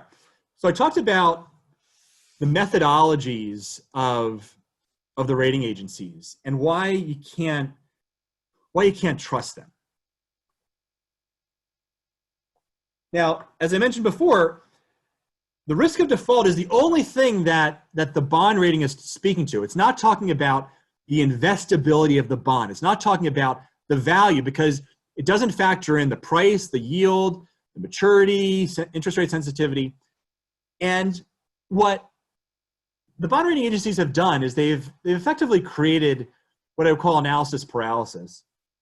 And so this is how a bond rating gets determined in the soft beverage industry. Now, ratings methodologies differ based on different industries. So the global soft beverage industry is different than, say, the auto industry, is different from technology. They weigh these different factors in different amounts. So you'll see that the scale of the company, okay, so this is the broad, what they call the broad factors, okay? So scale, business profile, financial policy, profitability, leverage, and coverage, all right?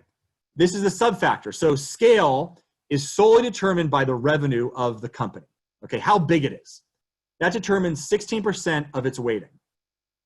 Then you get into the business profile and things such as product diversification, geographic characteristics, innovation, distribution, and infrastructure, and all this kind of stuff. Then you get into the nuts and bolts, which are the really important things. Financial policy. So all financial policy is that's effectively the company's capital allocation policies. And it says, okay, if you make $1 billion of profit, are you just buying back the stock? Or are you doing the more responsible approach and paying down some debt, maybe paying a dividend, and not buying back stock? So that has, that's 16%.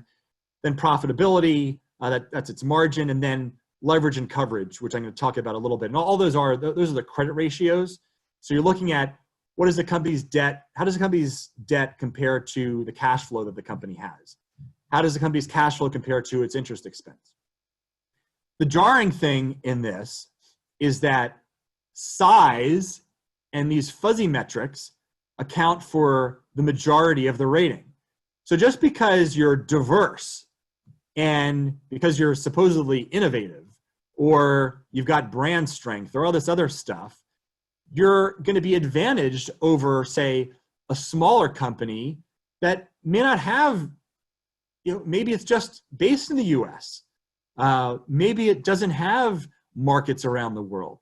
But what these credit rating agencies are effectively rewarding companies for is for being a huge conglomerate of all sorts of stuff.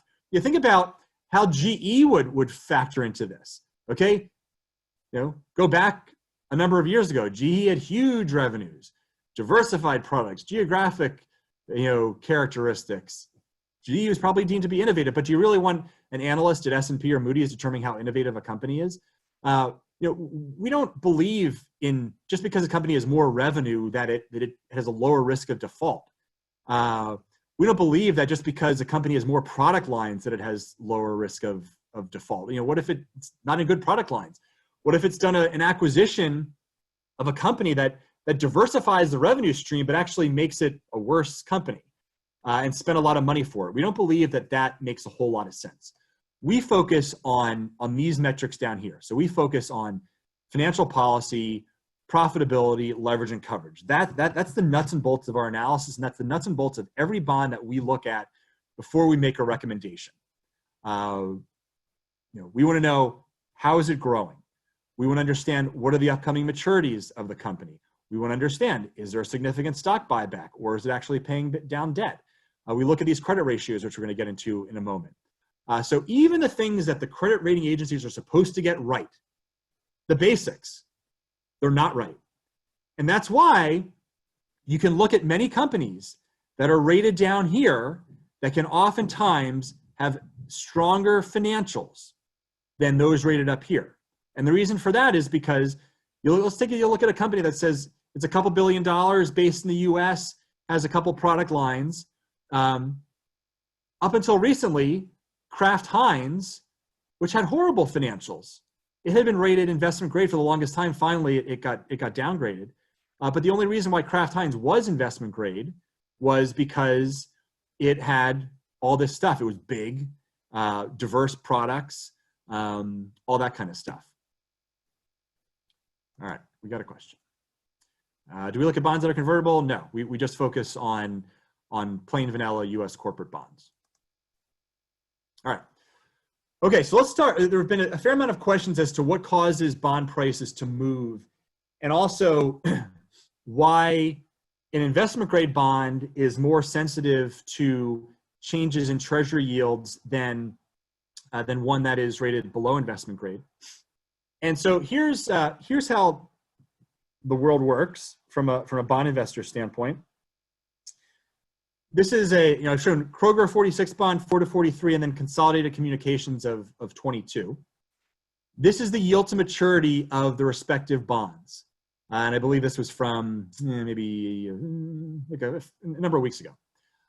So you had Kroger yield to maturity 3.81%, Ford 5.24%, Consolidated Communications, which is a broadband local telco, it was 8.73%. Now, this yield to maturity has two components. It has the yield to maturity of what's called the benchmark US Treasury. Okay, that's what's here in blue. And then it has what's called the credit spread. The benchmark yield to maturity is that there's a US Treasury bond that matures right around 2046. So October 2046 of when the Kroger bond matures. That bond recently had a yield to maturity of 2.21%. That is deemed to be the quote unquote risk-free rate for a bond that matures in 2046. I don't believe that the US government is risk-free by any stretch, but that's the way that the bond market works. Now, Kroger's yield to maturity is higher than that of the US Treasury because Kroger is deemed to have a higher risk of default than the US government. And so the extra yield that the bond investor is getting in this case is 1.6%. Also called 160 basis points for those who are into the technicals. Now, the credit spread will move up and down based on the performance of Kroger.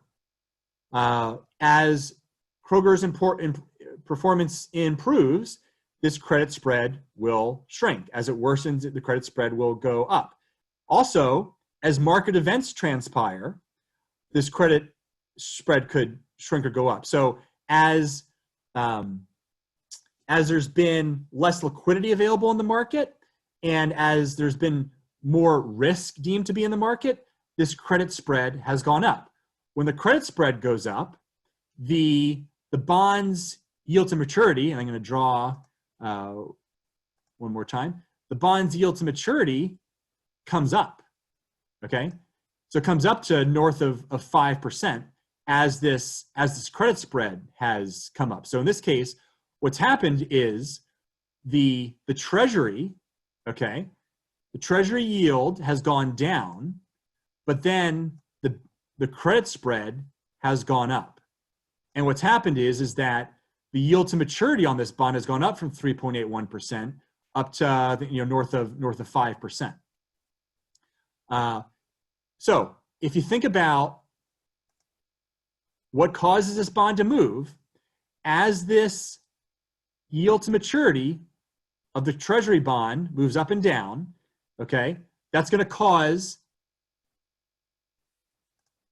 the yield to maturity of the bond to go up and down, okay? Same thing with the credit spread. As this credit spread moves up and down, that's going to cause the yield to maturity to go up and to go up and down. Now, as these go up, so let's say the yield goes up from 3.81% to 5%, obviously the price of the bond goes down.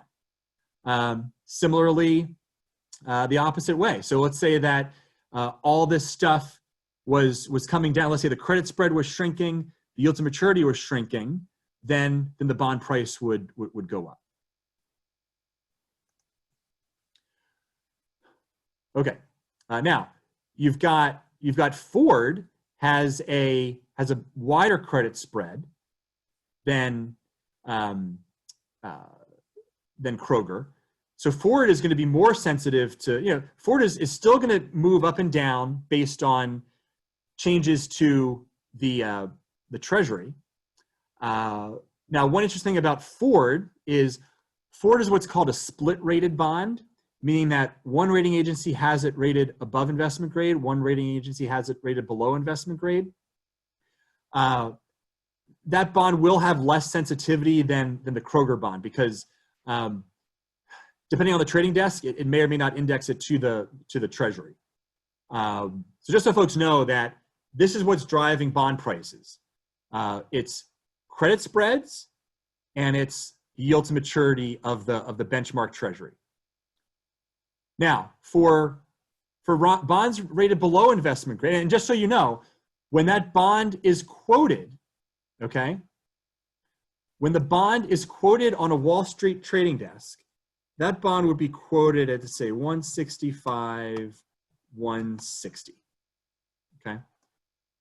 So the spread for investment grade bonds is quoted as, so on the bid side, you'd have a spread of 165, which is 1.65%, or 160 or 1.60%.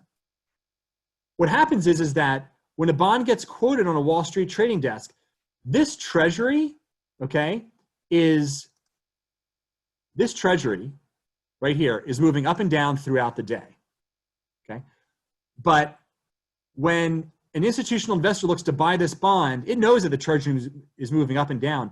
It wants to know what the credit spread is and how that's changing. And so when a bond gets quoted on a Wall Street trading desk, it's quoted as a spread to the treasury. Because what the trading desks are looking to do is they're looking to isolate the movements of the bond associated with the underlying treasury. They want to understand the movement of the bond that's specific to the bond, which is the credit spread. How is that changing? Because let's say you look at two different bonds. one, a Kroger bond that's due in 2046, one that, of another company that's due in 2046. If you're trying to decide which of those bonds you want to buy, you want to isolate. You want to kind of take out of the equation what's happening in the treasury market. You just want to look at what's going on with the credit spread. And that's why investment grade bonds trade off a spread to the comparable treasury. And that's why they're sensitive to changes in treasuries, because as this treasury moves up and down, okay, remember, as this treasury right here moves up and down, that's going to impact the yield to maturity of the corporate bond and the price of the corporate bond. High yield bonds are very different. High yield bonds are quoted on a dollar price basis. So if you go to a trading desk, that bond's going to be quoted as 99. It's going to be quoted at 105. It's not going to be quoted as a spread to the treasury. You'll also see here that this particular bond, that the spread to the treasury makes up the lion's share of the yield to maturity. So it makes up 7.21% of the 8.73% yield to maturity. So it doesn't really matter what happens to the treasury down here, okay? That's not going to impact the price of the bond. What impacts the price of the bond is the movements in the credit spread. And that's why bonds that are rated below investment grade are not sensitive to changes in treasuries. First, when they're quoted, they're not quoted as a spread to the treasury. And second, the lion's share of their yield to maturity is from the credit spread. So I don't care if the treasury goes from 1.5 to 1.75, that's not going to impact this bond. That's why when we've looked at bonds to invest, interest rates have obviously been very low. There's been more interest rate risk than there has been. Obviously, we believe interest rates will probably be low for a while. But as rates kept ticking lower, we became less and less comfortable investing in bonds that had a longer time to maturity. So we invested in bonds that had lower credit ratings, but were less sensitive to changes in treasury yields.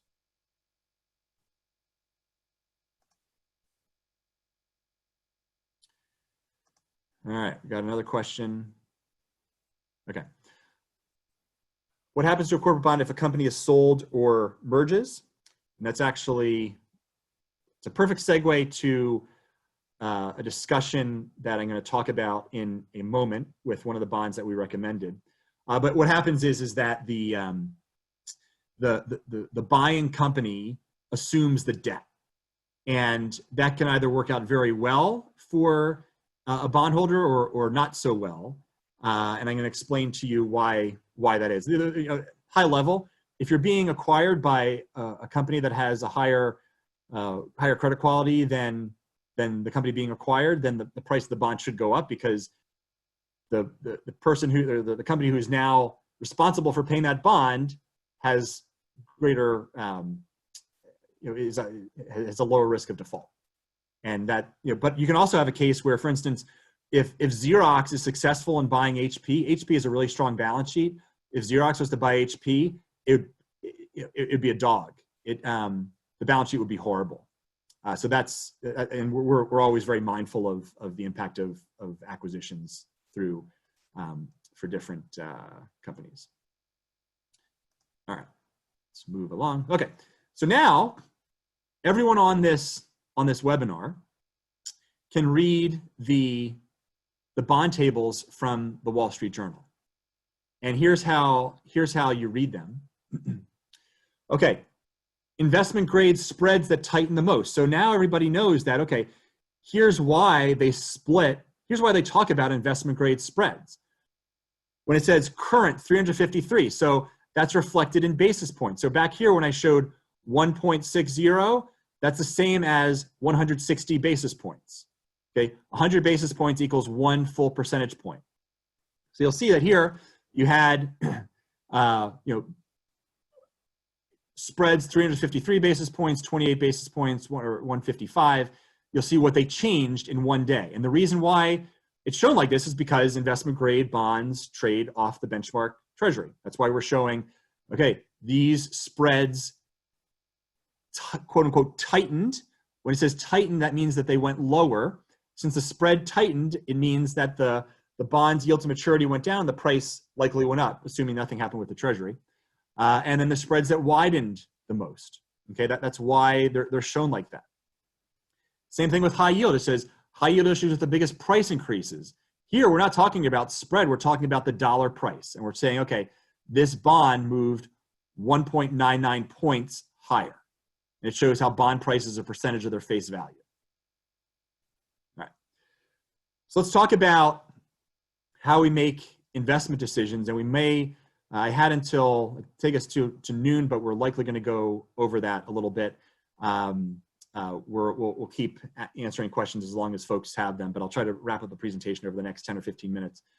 All right, so how do we make an initial investment decision? There are 10,000 bonds that are out there, or 9,000 bonds that are out there. How do we decide? And I'd like folks to be comfortable.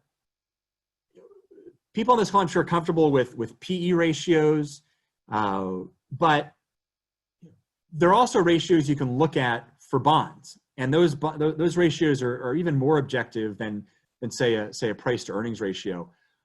First thing that we're going to look at is what's called, to start it off, we're going to start off with what's called the company's EBITDA. And all that is the company's earnings before interest, taxes, depreciation, and amortization. From a bond investor standpoint, the reason why it's important is because we want to know how much cash flow does the company have before it pays its interest, before it pays its taxes, and then also before some non-cash items such as depreciation and amortization. So it's, everyone's heard of net income. This is net income, but you're adding back a number of things because we want to know before certain expenses, what does the company have to service its debt. Now, we look at different ratios. So the first we look at, and I would say the most pure is what's called the leverage ratio. And there we're taking the company's long-term debt, that's reported on its balance sheet,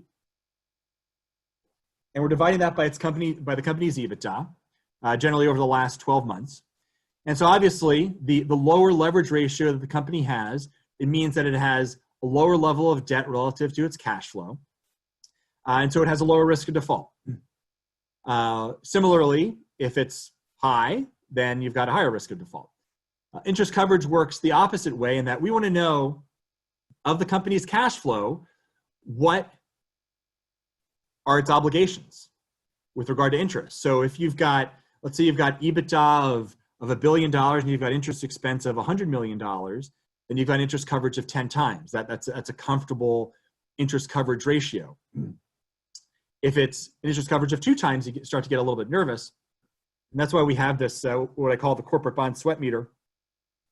And this is where you look at the leverage ratio. And so you've got lower credit risk, call it less than or equal to 3 times. That's generally where investment grade, it's often where the split is between investment grade and below investment grade. So less than or equal to 3 times for leverage, greater than or equal to 10 times interest coverage. Companies such as Alphabet, the parent company of Google, has interest coverage of over 300 times. But generally, companies are in this kind of 10 times neck of the woods for investment grade. Now, as you start to get higher for leverage, more than 5.5 times, that's when you start to get a little bit nervous.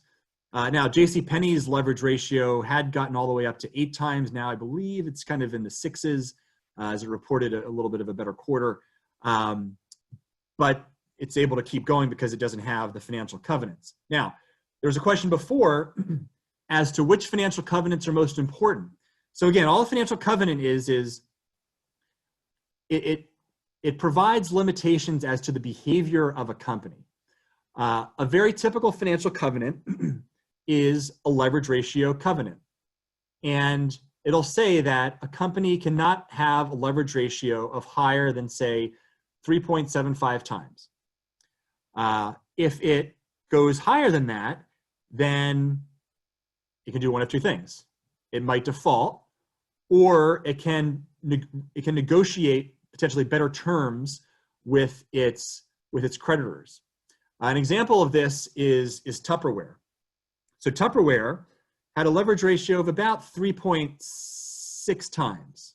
Okay, it reported a poor fourth quarter, but it had a leverage ratio test of 3.75 times. And so what it had to do is it had to amend its bank facility and get more leniency on the financial covenant. So now the financial covenant went all the way up to 5.75 times. And then it goes down, I believe it's in November, it goes back down to 4.5 times. At which time the company hopes that the company will have passed through coronavirus. It has significant operations in China, which got dinged significantly, but now it seems, coronavirus seems to at least have waned a little bit in Wuhan. So that's a very typical financial covenant. And that's where you need to be very mindful of it. And that's why when we look at bonds, we want to know, okay, what is the financial covenant? How close are we to the financial covenant? How much elbow room does it have? Because you could have an event of default if you break the covenant. That's how it works. Now this gentleman down here, he had to tell his wife that he was investing in bonds that had interest coverage less than 2.5 times. So he was sweating when he was talking to his wife. It didn't go over too well. But that's generally how these ratios work. Let's look at some of the questions that we have.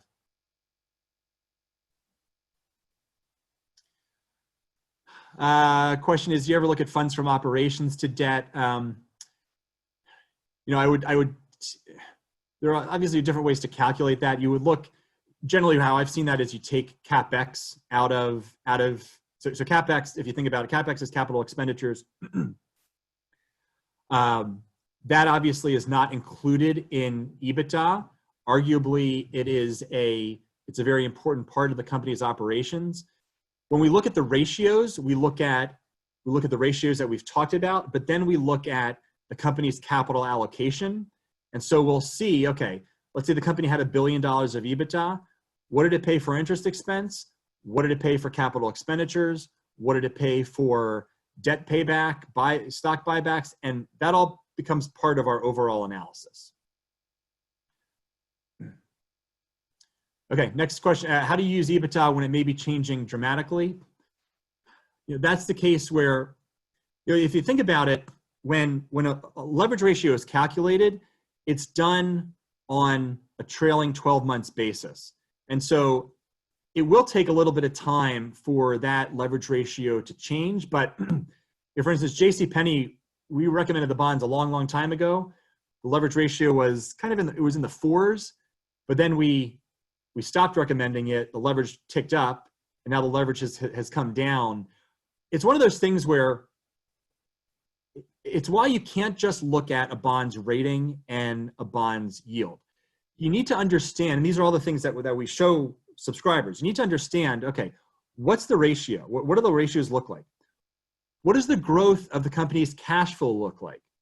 Then, what are the upcoming bond maturities?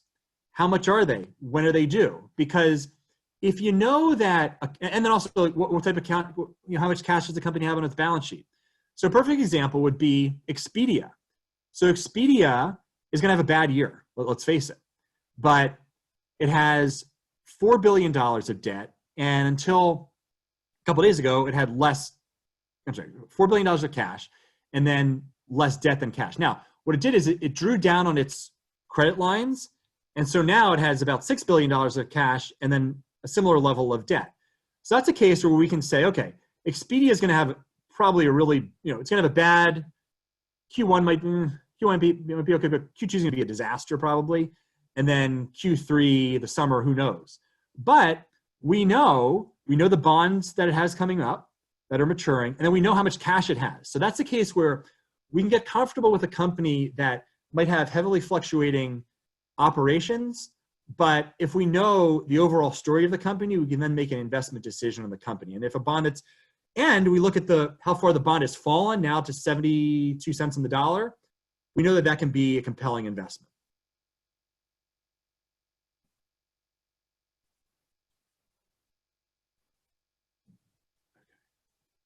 The question is, have you done any YouTube tutorials or books that recommend as you follow up on this webinar? So there is a BondSavvy YouTube channel. There's also, if you go to the BondSavvy website, you go to the blog, there's one free video there. There's also a video that you pay for. Then there's also tons of blog posts that we have. And then if you subscribe, obviously all the educational stuff is included in the subscription. Next question, will there be a printout of the points you covered today? So what we're going to do is we have the email addresses for folks. We're going to send the PDF out. If we have your email address, if you don't want to get any other emails from us other than that, then please send an email back and we'll take you off the list. But you will get a PDF, depending on how quickly it takes me to just put the email list together. But that should be done shortly. Okie doke. All right. So let's talk about how we, let's see, how much more do we have? Okay. Shoot. All right. Okay. Let's talk about how we find value in the corporate bond marketplace.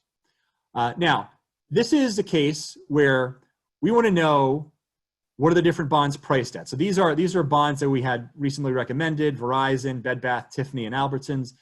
And what we're doing is we're getting an idea, okay, where are the bonds priced? Where are the bonds, what are the bonds yielding? What do the credit spreads look like? Because if a bond has a high credit spread relative to another bond that has a similar type of financials, then obviously the bond that has the higher credit spread could be a better buy, because you're being compensated. For instance, this Albertsons bond had a leverage ratio of 4.3 times, but it was paying 10.74% compared to this Verizon bond, which had a leverage ratio of 2.5 times and a yield to maturity of 4.5%. So when we make new recommendations, we're weighing all of these different factors. We want to know, what does the leverage ratio look like? What does the balance sheet look like? So this is a case where Tiffany had leverage of only 1 times, but it had cash of $680 million, debt of $1 billion. And even though Tiffany's operations weren't great, it was somewhat of a downtrend, we were confident in that investment. That's the type of analysis that we do. We obviously look at the price at which bonds are trading. We prefer bonds that are priced at a discount because those offer more potential upside. But the one thing to keep in mind is that it's not just about default risk, because you also need to understand how sensitive bonds can be with regard to changes in interest rates. And what we've done here is we've ranked bonds based on their sensitivity to changes in treasury yields. And so the one that's most sensitive is the Verizon bond. Obviously, an investment grade corporate bond with a low credit spread, that bond will be more sensitive to changes in interest rates than, say, this shorter term Bed Bath bond and the Albertsons bond, because the Albertsons bond isn't going to be sensitive at all to changes in treasuries. Now, there's a question before of how do you factor in duration risk? And the duration formula, so duration risk is just how sensitive a bond is to changes in interest rates. But the duration formula was created, who knows, like 50 years ago. And the duration formula does not split between investment grade corporate bonds and high yield corporate bonds. And that's why the duration risk kind of goes out the window when it comes to high yield bonds, because there isn't duration risk as it relates to high yield bonds because they're not sensitive to changes in interest rates. With regard to investment grade, the longer the bond has to maturity, the greater sensitivity it's going to have to interest rates. And that's where investors have to decide, do you want more income, or do you want an opportunity for greater capital appreciation, which you can get for the longer dated bonds? You just have to be more sensitive with bonds moving up and down greater in price. All right. This just shows you that when people say bond prices always move in tandem with treasuries, this is the Albertsons bond, and this is the treasury bond that matures right around the same time as the Albertsons bond. This is when we recommended the bond, September of 2017. You'll see that the treasury bond since then cratered. It's fallen 7.4%. And this was from September 25th, 2017 through April 30th of 2019. The Albertsons bond had gone up 15 points because Albertsons had been reporting strong earnings. The Albertsons bond had fallen because of the Amazon Whole Foods deal. And that's the point where we recommended the bond because we saw compelling value in the bond. But as shown, especially for high yield, bonds do not move in tandem with what happens to interest rates. Not all bonds are created equal.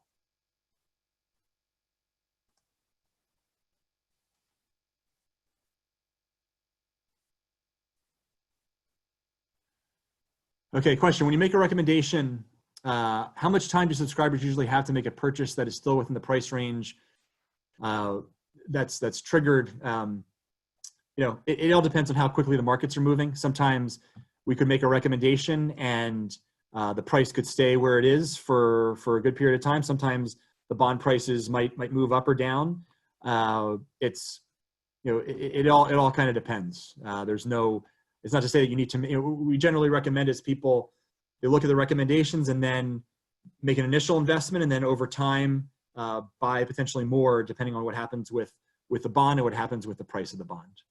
But there certainly are cases where we may make a recommendation and the bond could go up a little bit, could go down a little bit. One thing is that, let's say you buy a bond on Monday.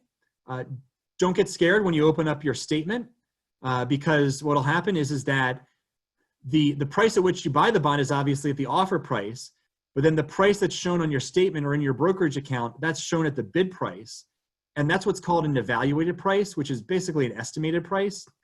And in cases where there aren't live bid prices, those can be guesses, and they're educated guesses. But you could have a case where the bid price is materially lower than the price at which you bought the bond at. So don't get scared, but that happens, and that can often give trepidation to bond investors, especially individual bond investors, because there is, if you say you were to buy an ETF, there's generally a relatively narrow spread for an ETF compared to an individual bond today.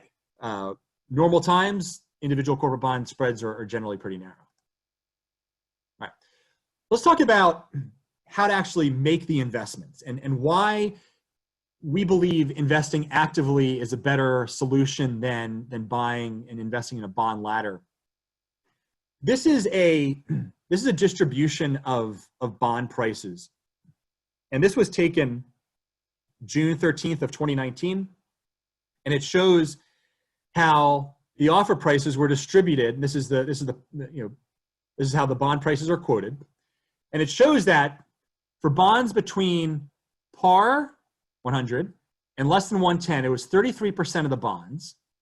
And then as you get higher in price, it's fewer and fewer bonds. So price between 125 and less than 150, 10%, and then very few between more than 150. And then there were about 28, nearly 29% of the bonds were priced less than par. The reason this chart is so important is that it shows you that as the price of a bond goes up, the chances of further capital appreciation go down, because a bond price has limits. A bond price has a coupon. A bond price has a maturity. And that effectively creates a ceiling on the bond price. A bond price is not like a stock price. A stock price can go from 10 to 500. A bond price can go from par to 125. It could even go up to 135, but it's not going up to 225. And it's why, as a bond investor, once you achieve capital appreciation, that it's so important to sell bonds once you've done that and to capture that capital appreciation, because the risk only goes up that the bond is going to come back down as the price goes up, because you'll see that there are hardly any bonds that are up here that are priced at 150. In addition, you'll see that at this point in time, there were 29% of the bonds priced below par. Now, fast forward to today, and you've now got 72% of bonds, of investment grade bonds that had a yield to maturity of at least 4%, are priced less than par. Now you go back here, there were 0.5% priced between 80 and less than 85, 0.3% less than 80. Now it's a buyer's market. You've got you've got 72% less than par. You then have a huge amount. You've got more, call it 11, nearly 12% that's less than 85 cents on the dollar. And these are, and if you look at all the bonds that have a yield to maturity of greater than 4%, you've got 3,740 investment grade bonds compared to 1,587 on June of 29. So it's night and day compared to the purpose of showing you these charts is first to show you why it's important to be active and to consider selling well before a bond gets to maturity, and then also to show you how compelling of a market it is today relative to the way it was about a year ago. Now, let's say that you're this gentleman and you just built a bond ladder in February. You're thinking, all right, I've got $100,000 or I've got whatever, and boom, I'm gonna, the bond market looks like it's going great, and I'm gonna create this bond ladder. And that's a really bad outcome because this investor can't take advantage of what just happened. And as an investor, you can't predict what's going to happen in a week or a month or a year. But when you create a bond ladder, you're effectively saying that today's the day. And unfortunately, the way most financial advisors advise their clients, and if you go to an online brokerage, they all have these fancy bond ladder tools. It's the wrong way because you're trying to call the market. And this guy, think about it, he could have bought bonds at a 15 or 20% discount, and now he can't because he created a bond ladder in, let's say he created it anytime over the last year with bonds increasing in value so much, especially over the last 6 months. If he created the bond ladder, he's in a really bad spot. So this is a bond ladder and why active investing makes more sense. So this is a bond ladder. So let's say you made this investment of $100,000. Your primary investment criteria is the maturity date. So you're saying, all right, I'm going to buy bonds that mature in 2023 and 2026. Maybe I've got a kid going to college. Maybe I'm going to go buy a retirement home. And then bonds that are due in 2028. But who's to say that these bonds are any better than one that matures in 2027 or bonds that mature in 2035? You could have a case where you're exempting from your entire search certain issuers because they may not issue a bond in a certain year. Why would you want to do that? Why would you want to narrow your focus just to the maturity date? It's narrow. It caps your, you're trying to call the market. It caps your return at the yield to maturity, and then it makes it so that you're not able to exploit any opportunities that happen, which we're living in right now. And you want to be able to take advantage of those opportunities.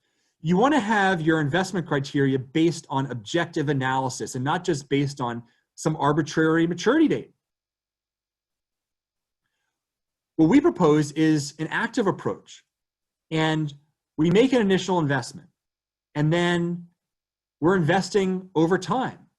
And we're investing not because a bond matures at a specific time, because that's what people, that's the excuse that people will say for a bond ladder. They'll say, all right, well, if it matures in 2026, then I'm gonna put money to work in 2026. Well, who's to say that 2026 is a good time to put money to work?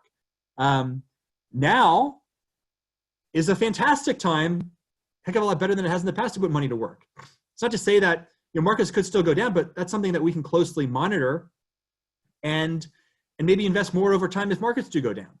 This is a case where we invest more over time, and then as bonds appreciate, either one or two things. A bond might appreciate significantly in value, or we could recommend an issuer that just isn't working out, and we might sell the bond to cut a loss. And also, there could be a case where a bond issuer is not performing well, and maybe there is a risk of default. In that case, if you're an active investor, you're aware of that, as opposed to this head in the sand approach where you just create the ladder, you set it and forget it, and you don't really worry about what's happening with your underlying bonds. That's a very risky approach. We want to know, we monitor all of our recommendations throughout the year, the financial performance of our recommendations, the yields, and the performance of our recommendations. And we believe that this is the best way to maximize returns, to lower risk, and to take advantage of what's going on in the marketplace. Now, many might ask, and so there's a question before as to how does a company being acquired impact a bond? And so this is a case where we recommended Tiffany of 44, September 5th of 2019, at a price of 103.01. Now, we don't like to recommend bonds above par, but that was the sign of the times, unfortunately. And we recommended the bond, and we were very fortunate in that in November of 2019, LVMH was announced to make a proposal to acquire Tiffany.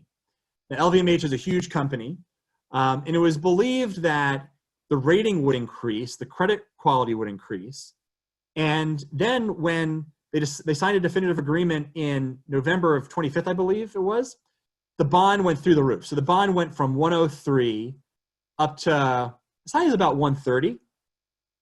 We then, on January 23rd, we hosted the Super Bondcast, which is where we update all of our recommendations, and we put a sell on the Tiffany bond.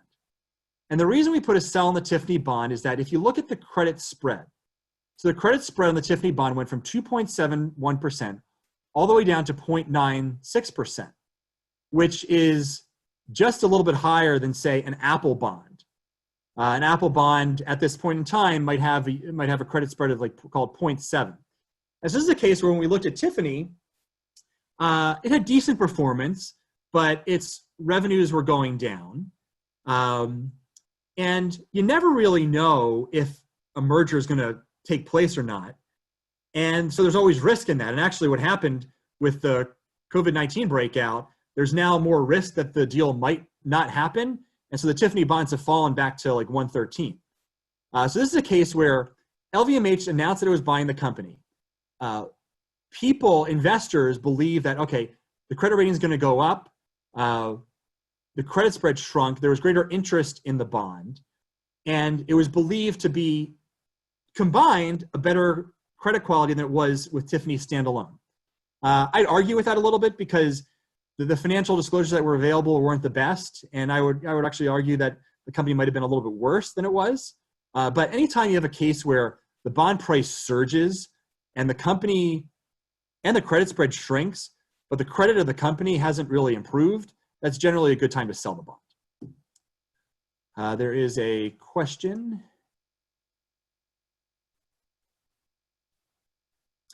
Yeah, so is the company sector a factor to consider in buying specific bonds, telecom versus, the example was telecom versus groceries? Yes. So generally, we've never made a recommendation in oil and gas. We've never made a recommendation in pharmaceuticals. That's primarily based on I'm the primary analyst, and my comfort is in other industries. We will, anytime we make a recommendation, we consider the overall health of that industry and how that dovetails with the performance of the company. So we've recommended bonds across a variety of sectors. When we look at bonds that we're going to recommend on March 26th, now, as you can imagine, there are, the bonds of Royal Caribbean now have yields of 14%. That's a case where, we'd have to do a very close look at that and anything in travel. We'd want to understand what the strength of the balance sheet is, what could happen if the company goes 6 months without revenue. So yes, the sector is very important. We want to know the overall health of the sector. That helps inform our overall investment decision. All right. So just to wrap up on what active investing is and is not. It's not day trading. We want to hold the bonds for as long as we possibly can and maximize as much return out of each bond we recommend. It's not selling just because a bond goes up. If a bond goes up, we look at the financials of the company and see, okay, does that increased price, is it supported by the financials of the company, and could it go up higher? We also, I'll get emails from subscribers saying, this bond fell 10 points, should we sell? Well, we may sell if we believe that the company is just not going to turn the corner. But we don't just sell because the bond's fallen 10 points. Oftentimes we'll buy more if a bond is fallen and we still have conviction in the company. Just to wrap up on some of the final points, what I would call my investing commandments. So first, we believe it makes a lot of sense to invest directly in bonds, meaning that you own the bond as opposed to a bond fund. It lowers your fees. You have greater transparency, helps you increase your returns. You want to be selective. You want to find bonds that suit your risk return objectives. You want to find bonds that are priced at compelling values, and now they are. We look at objective criteria when we make buy-sell decisions. We don't believe in being forced to buy and sell based on the maturity date or creating a ladder. Capital appreciation is so important to protect, especially for a bond that has a low yield, because an investment-grade corporate bond can fall 25 points just as easily as a high-yield corporate bond. And if you don't have a high yield, then if that bond falls a lot, you can't make it up in the yield. And then last point is that just because a bond is rated high yield doesn't necessarily mean that it's higher risk. You've got lower interest rate risk, and oftentimes you have a lower risk of default. One other, just a couple closing points. You're all here today. You're a member of AAII. I believe that every member of AAII is a student of investing. You want to understand how markets work. You want to get an edge. And when you think about an individual bond investor, that individual bond investor today, maybe he or she's starting out, but in a year or in 3 years, that individual bond investor is going to really understand how the market works. You're going to understand where you've had success, where you've had failure. You're going to be able to capitalize on those opportunities. I guarantee you that if you're a bond fund investor today and you're a bond fund investor in 5 years, you're going to be the same quality bond fund investor in 5 years that you are today, because you're not going to really understand how the market works. And I believe that as an AAI member, you really want to understand the markets. You really want to understand how you can use the markets to your advantage. And in this case, you want to add an asset class, individual corporate bonds, that are generally underrepresented in investor portfolios. It's really important. So just quickly before we sign off, and actually I think I'll get to more Q&A. I founded BondSavvy in 2017. My goal was to make it so that more people could invest in individual corporate bonds, to empower investors, to make it easy for investors. We make, if you think about it, we take 9,000 bonds that are out there and we narrow it down to 16 investment recommendations, all at the bond level. We're making 4 new recommendations on March 26th, and we update those recommendations throughout the year. And so if there's an update to the financial performance of the company as to whether we think a bond is a buy or a sell, we update that through the year. As a reward for being on today's webinar, if you subscribe by Monday the 23rd by 5 p.m., you'll get a $50 credit off a 1-year subscription, $100 off a 2-year subscription.